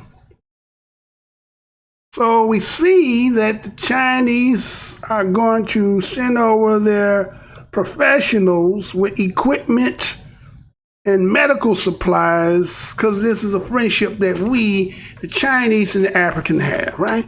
Well, the least we can do for you is we can at least help you. We got some medicine for you. We got some supplies. We got masks, and we got that. Okay. Remember that picture you seen? Somebody taking their feet and wiping the mask with, right? Now again, it may bring women, just like you seen Bill Gates' wife, right? So there's a lot of people that you could be. Matter of fact, I think the greatest spy that ever there was a white woman. I forgot her name. There's a white woman who's the greatest spy ever. She got so many dudes under, right? A woman could be a great spy because, she put it on you, you ready to tell everything, right? Not suspecting that a woman is coming at you, kind of like how they used to have Angela Jolie playing in the movies, right? And so anyway, so they got these women come over there as professionals and they look, like they're there really to help. But can a woman be as hateful, racist as a man? I'm pretty sure it can be, right? So, but what's funny is, and I ain't gonna say funny because none of this shit is really funny. Ain't nothing funny about none of this shit. And so they try to say that, okay, because you got to remember that Nigeria supposed to be one of the richest up and coming nations. Matter of fact, I've seen a show where they're talking about Nigeria want to be one of the world power. I'm still trying to figure out why, if you got what you got, why are you trying to be in somebody else's game instead of just being your own game? Because see, that trying to be in somebody else's game to be acceptance is why you always gonna have a problem. But Nigeria with its money, the people who get educated and so forth, I'm pretty sure you got doctors, but I was also reading where they were talking about a lot of the elites, let's say the politicians, the elites, the kings and that, they go abroad to when they got medical issues, they don't stay on the continent. They go other places. So they believe that, wow, and now that the pandemic, so a lot of them can't leave, right? So, right? But here it is, China gonna bring some of its best people and bring it over there. We got the medicine and everything. And ironically, just before that took place, remember the two French dudes that was sitting there talking live on TV and said that, Africa would be a great place because, got prostitutes, we got a lot of people out there. It's easy, what I'm saying? We can vaccinate them. We already doing with the Ebola and everything else. Excuse me. Hungry. So anyway, with that being said, then here they is coming over there with vaccinations. What they going to experiment? Because, well, we already know that Melinda Gates was talking about if it should fall on Africa. Well, you already know it's going to fall on Africa because you know why? Remember that the news story that I just showed you in the video where it showed that the 122 South Africans that came back from Wuhan. And what they was saying in the story, this sounded very similar to here in the United States, that the evacuees who came back from Wuhan, the 122 are taken to a army base to be quarantined. Now, don't that sound familiar to those who've seen the video that I did, where it talked about how they took the evacuees and went to Anchorage on a 21-hour flight from Wuhan to Anchorage, and then they was trying to get into Canada, Ontario, Canada. Kind of like, no, you can't bring them over here. And they ended up taking them back, and then they ended up taking them to Riverside, California, on the base there. Ain't that niggas on Riverside? And a lot of niggas on Riverside, but they only stayed for 72 hours, and they let them go back to wherever they want. They're going to quarantine. They said, we'll monitor you once you get back home. But it was dripping wet. It was dripping wet. Whatever we want to say that this is, it was dripping wet. And this being contagious because it's kind of like, what I'm saying, it's like somebody cooking some food that was smelling good. By they being so radioactive, you was getting it, not knowing it. Here they going all over the country. Because remember they said that there was already 1,637 or 47 confirmed cases that was all over the 47 states of this United States. So they already got the window to get in. Once it start manifesting itself and start spreading, because the 122 is South Africa, right? So they gonna be there. They're gonna start vaccination, and eventually where it's gonna go. I always said when they first was talking about when they gave them that money from China that I told you, you know what? We're just gonna give you all these hundreds of billions of dollars. You're gonna build your own infrastructure. I'm your friend. I don't want anything. Right? I don't want nothing from you. And I kept saying, you know what, that's a down payment, Paul. Ladies, I said, if I gave you all this money and I said, I'm just trying to help you. I'm going to pay your car note, pay your rent, you understand? Pay your mama bill, you know what I'm saying? No, I'm just a good guy. What you thinking, ladies? Huh? Down payment, huh? A down payment for something else. You know what I'm saying? You really got a plot behind this. And so we see that somebody's trying to accelerate, because whatever the timetable, which again, I believe the timetable is, again, when they're talking about going to number 2, right? Somebody said about the year 2040, 2050, that they would move from number 1. They're going to move down further than number 2 because it ain't that many as they said any damn way, right? So it ain't just them, it's they relatives too, right? Like I tell you, I seen the Time, I got the article if I wanted to show it.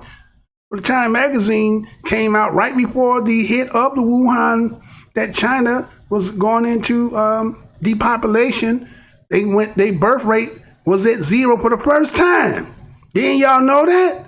It was 0 for the first time. So you put them together with 0 the birth rate. You got the Caucasian with 0 birth rate. So, somebody said we need to get them someplace where we need to be. So we got all the resources, and then we put everybody outside, and then we can run the world from this way.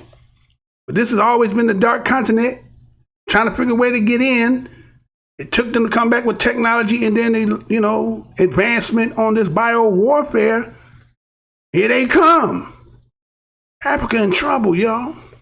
Africa is in trouble. And so, French doctors told you. You might have thought that was a slip and they just let that come out. No. They told us straight up the way they were going to tell it. They told you straight up, right? They said, no, that's how we're going to go down. It's not just going to go down. And so, that is just crazy because, now that's what's happening over there on the continent, right? You see the game kind of being played out in the way I just displayed it. Anybody who's been watching over here a while, I'm going to come back and later, I'm be like, see, I told you, right? So I ain't like every other channel. See, I ain't going to just talk about, I show you the main cuts, And then later on, I'll come back and say, remember when I showed y'all that? Remember that video? Okay? So just remember that, what I done said. Now, let's get back here in the United States. Because it's all around the world. It's the same song, right? And so, remember I showed y'all that video where, remember I showed a video where the doctor was reading and telling you about the death certificates, right? Did you see this the other day come out? And let me see, am I just going to run the table? Am I going to run the table? Did I already do that already? I think I did them already, right? Oh, hold on, let me see what this is. Hold on before I do something. Let me see if this is, okay, I can't do that one, okay. So it's just these two, right? Okay. Yeah, it should be something else though, shouldn't it? What's this here? Yeah, that was. But as soon as it became clear that there was community. No, don't play that. That's not it. You gotta play that last. All right, so let's go ahead. This is gonna be the last other part of the segment here.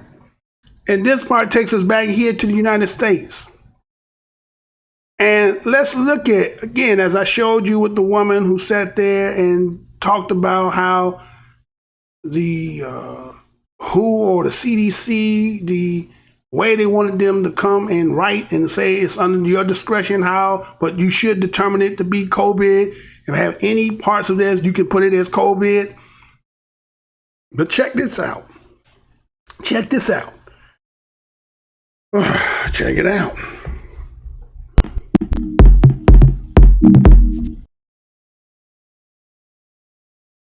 My next guest is a doctor and state senator in Minnesota who is deeply troubled by the CDC's latest guidance for counting COVID deaths. Dr. Scott Jensen joins me now. Doctor, I want to read for our viewers what the CDC says in part about how to count COVID deaths relating to that last issue we just raised.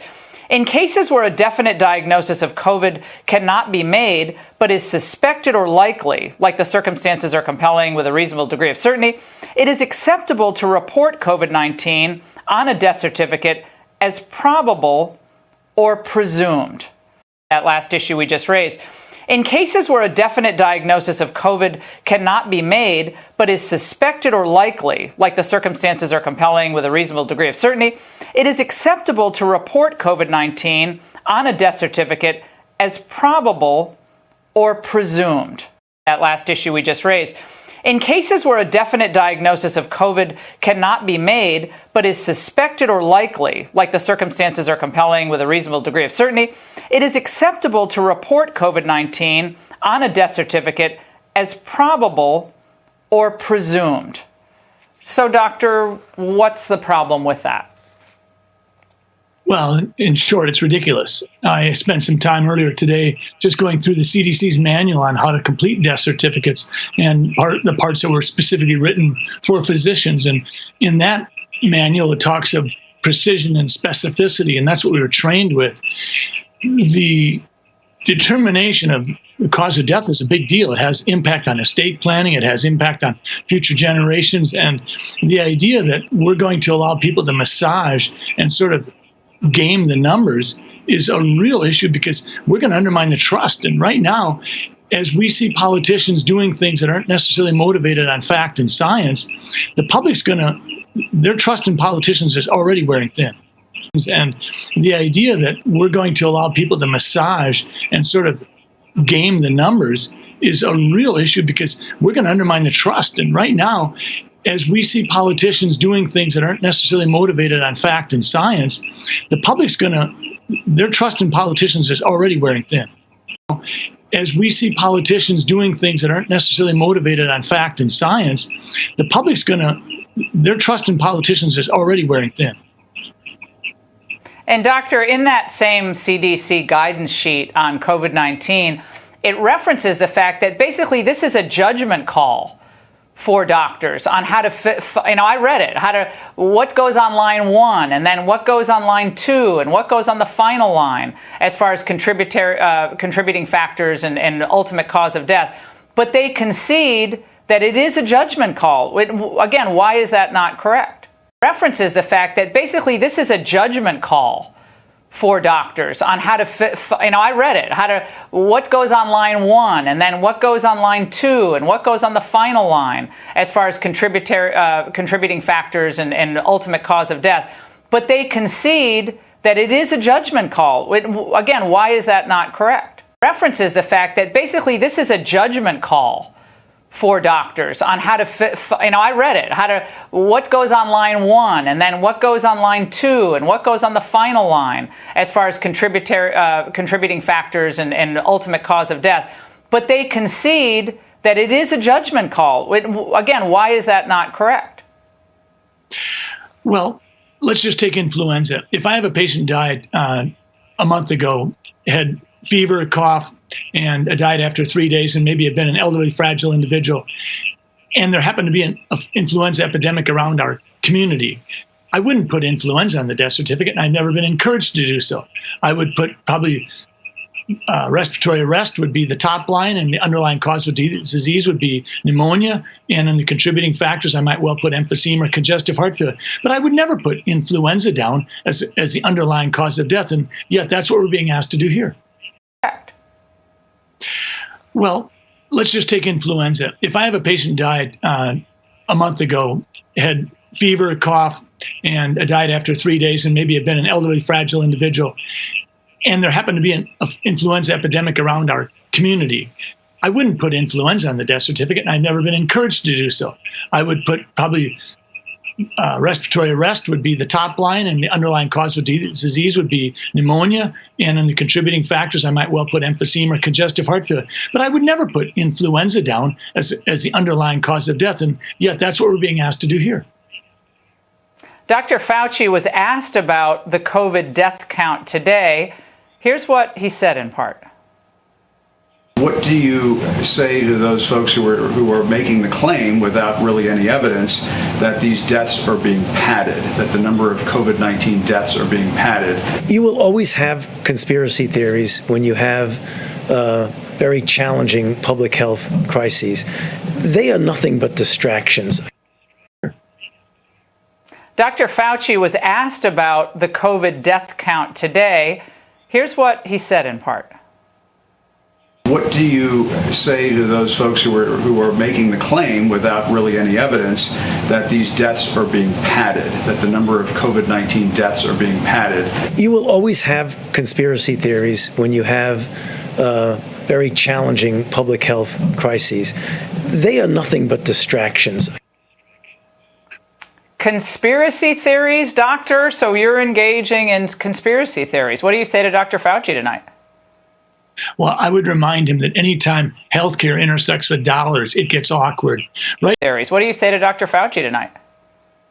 Well, I would remind him that anytime healthcare intersects with dollars, it gets awkward. What do you say to Dr. Fauci tonight?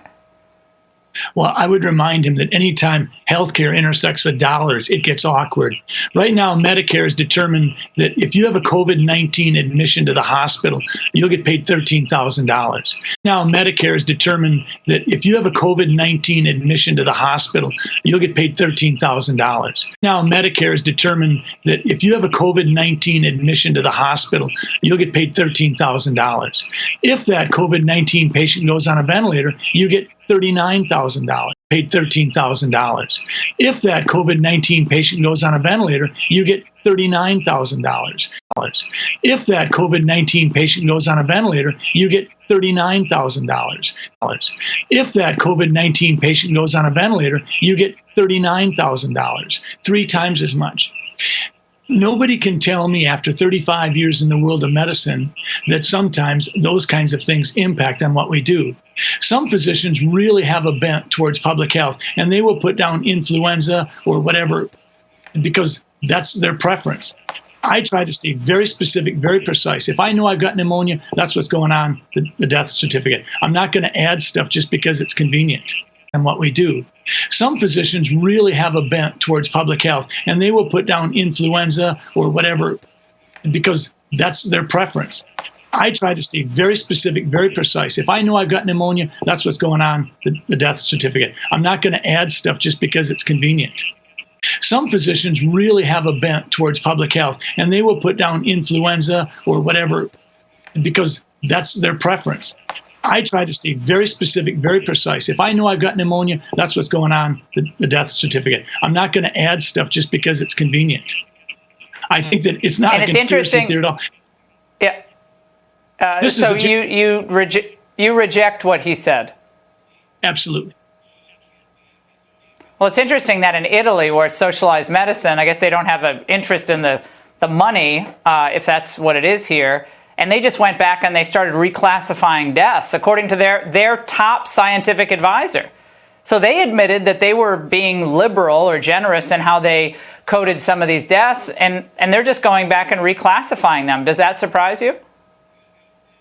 It really does. I mean, let's just take someone getting hit by a bus and they collapse a lung and they go into the emergency room and they're there for 15, 20 minutes. Blood work comes back.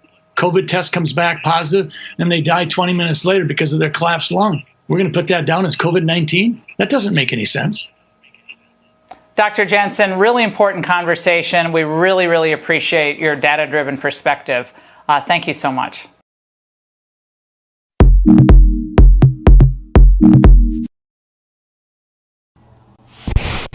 Hi, this is Doris DK, healthcare attorney in Dallas, Texas.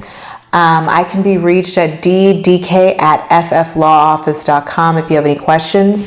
Today I wanted to talk to you about the new regulations affecting hospitals and physicians relating to COVID-19 and the anti-kickback and the Stark Law. So both the anti-kickback statute and Stark Law are really designated to keep medical treatment decisions free from influence of potential monetary gain. As we know, kickbacks are unlawful, and the anti-kickback law applies to any, any medical entity, not just physicians. It applies to nurse practitioners, applies to pharmacists, really applies to everybody really in the healthcare space. But the new blanket waivers that have been issued by CMS as of March 30th was promulgated really because the American Hospital Association came together and really petitioned the government to really think about hospitals and independent physician practices and physicians during this time who are feeling a financial crunch and who have to make decisions, and they don't want to feel like they're violating the anti-kickback or SARC law by really coming up with bartering or ways to make things work during this time when there's not just a healthcare crisis, but a huge financial crisis for everyone and for them as well.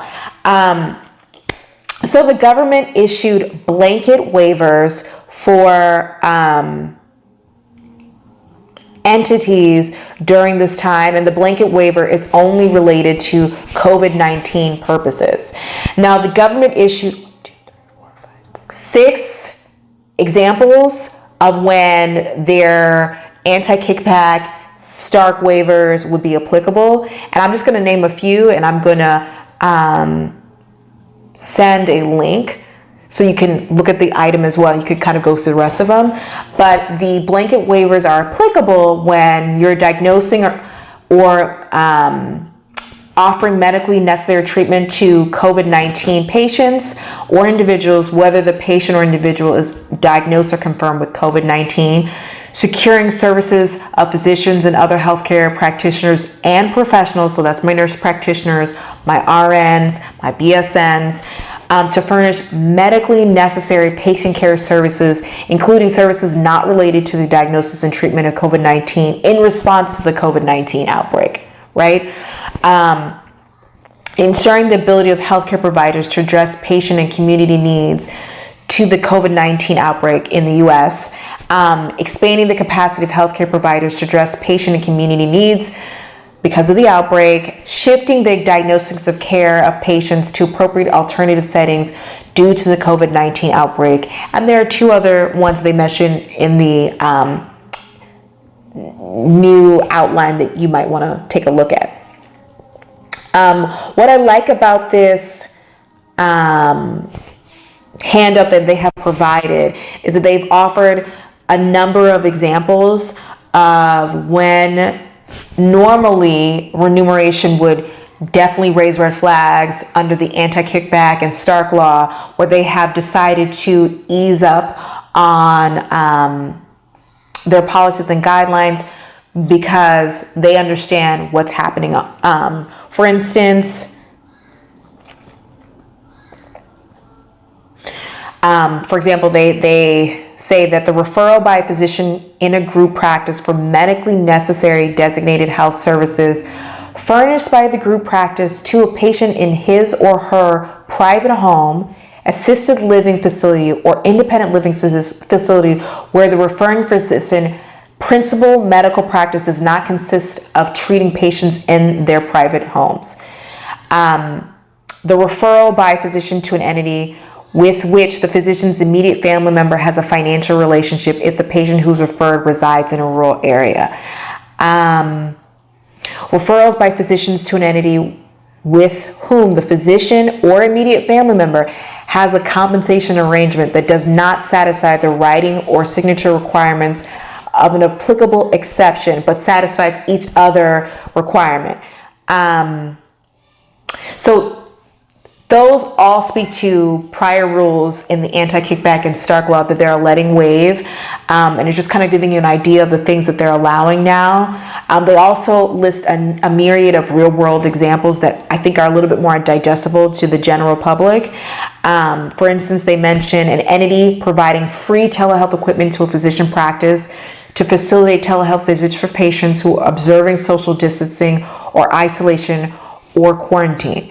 So the entity is providing free telehealth equipment. Normally, they would have to pay for the equipment at fair market value, so that it wouldn't be seen as a kickback to the provider for referring a patient. But they understand that the entity might provide free telehealth equipment because they're donating it for the cause to treat patients. There's just going to be a lot of bartering happening right now between nurses, doctors, hospital systems, healthcare in general, just to make things work. And they're saying that they're going to make it, these new guidelines, they're going to make it retroactive to March 1st. So anything that happened from March 1st until this outbreak has really resolved itself, you know, providers can rely on this these new guidelines, and they're allowed to do a lot more than they've ever been allowed to do before under the anti-kickback and Stark law. Again, like I said, I'm going to link this article or send it on my LinkedIn and other groups that I'm part of, and also post it here on YouTube. And if you have any further questions about it, you want to specify any provision, if you want to work through creating any type of documents with any of your entities that you work with, I'd be happy to help. My contact information again is ddk@fflawoffice.com, and I'm signing off and talking to you another day. Bye-bye.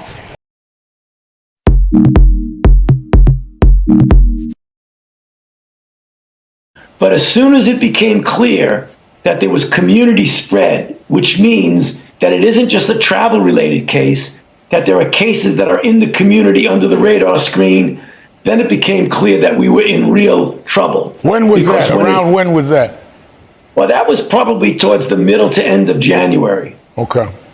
And what did you begin advising the administration and those authorities that we were in fact seeing something different here and this could be a major problem at that time?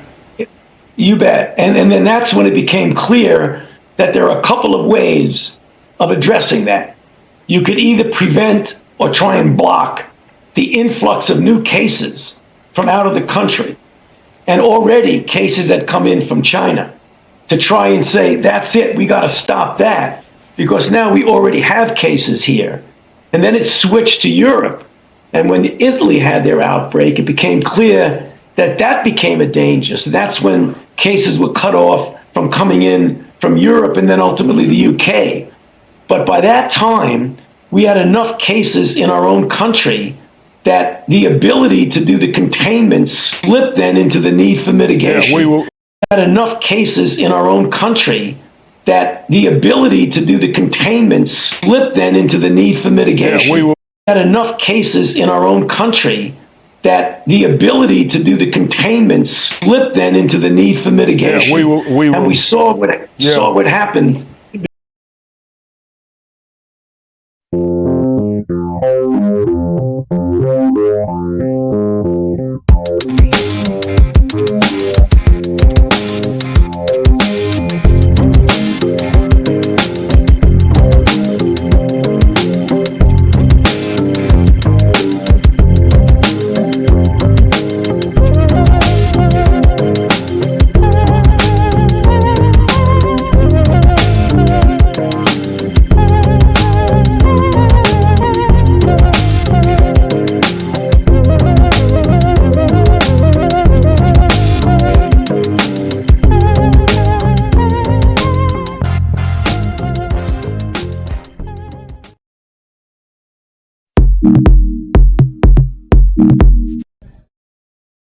We are back. So, you heard a doctor say that he was throwing number figures saying if you write down that somebody had COVID, you got a kickback. $13,000 for getting somebody to label them as COVID. If you put them on a ventilator, you got what, $39,000? It was triple the price. And you heard where he also was stating that the way that they were writing the policies, that matter of fact, go back to the video who might have seen before, where a woman told you Annie Bukasek, right? Remember, Annie Bukasek said that it was the assumption of the doctor. And let's just say doctors who were volunteering, but they ain't really they wasn't getting no patient, wasn't making no money. So here they have the opportunity to pad, as they said, and again, that Falsey said, a conspiracy theory. Here's a doctor who's saying, no, motherfucker, this is what you wrote. Huh? You gonna tell me, $13, you gonna be paying me a check. I'm gonna be showing you some of this. But he said, I don't get down like that. But he said, I'm not saying that there's not playing doctors and who are doing that. So just imagine that. Black people the pig, rootin' to the tootin'. Huh? I can't make no money because you might be, let's say, you incapacitated to the system that I can't make no money off you, other than the fact that if I don't get you into jail, and in this case, well, it's cutting how many birds is hitting with these stones. Get rid of you, pad people's pockets. They're able to stigmatize you. That's gonna substantiate what we said has happened, but nobody really knows. So, is there some unethicalness here? Or is there ever any ethicalness here? I mean, the man said what he said. It's 13,000. So how many people of those numbers that they keep showing displaying of deaths or somebody who felt this was a way to pad their pocket, this is a way I can get rich, I can become a millionaire, maybe was struggling. See, it was financial. And not just them, it's kind of like the housing bubble, right? Remember that? So many people got paid. And guess who was the culprit at that time? Black folks. All black folks could get a house, had no good credit, nothing, just get it signed off. Everybody, people who was writing the papers, exchanging, everybody, bankers, everybody got paid. Black people suffered and they lost their homes, credit, you know what I'm saying? Always got a gain for you, right? Always got a gain for you. So just imagine that. Motherfucker is getting money to be able to stigmatize you on your death certificate to say that you died. Something that may not have even happened. Huh? The diabolicalness of it, right? Then you see the sister, she was a lawyer, she's telling you and saying that this is called stock law, right? And they kind of, grandfathered it back and made it so it'd be wide open, so there'd be a lot of discretionary for them, and they wouldn't be kind of like penalized for this. So was this a grand scheme? Was this a money grab that a lot of people sat down? And again, the whole agenda, as we showed you what we're talking about today, right? From U.S. to China, right? From U.S. to China, globally blaming COVID on black people, right? So she laid down, she gave you specifics, how they was doing it, all the intricate players that can get paid, not just doctors, nurses, those who were, how people volunteer, we'll give you our equipment. Bartering, okay, well, how much they're going to cost me later on? We're going to write this big old check out. That's what I said, the $2 trillion. I remember Trump was like, I never thought I would write a check with a T on it. Oh, he wrote it, right? Because a lot of people knew they were going to get paid. Again, remember what it said in the China Morning paper about the 5G and saying China trying to get in the position of number one, but at whose expense? Well, we see who expenses is, right? And so at the end, you see Falsey saying things as if like, again, as I question, how did this get into the black community? He said, well, originally was thinking it was just a travel disease, but then when we start seeing it in the communities, but the part that I'm not talking about is the evacuees that y'all were bringing in here and putting them on so-called these bases and quarantining them for 72 hours was not long enough when you claim 14 days. Then you allow them to traverse all over the country, and then it comes 1,600 and a number probably much bigger than that. So they infiltrated the whole country, and, everybody caught the virus because of it.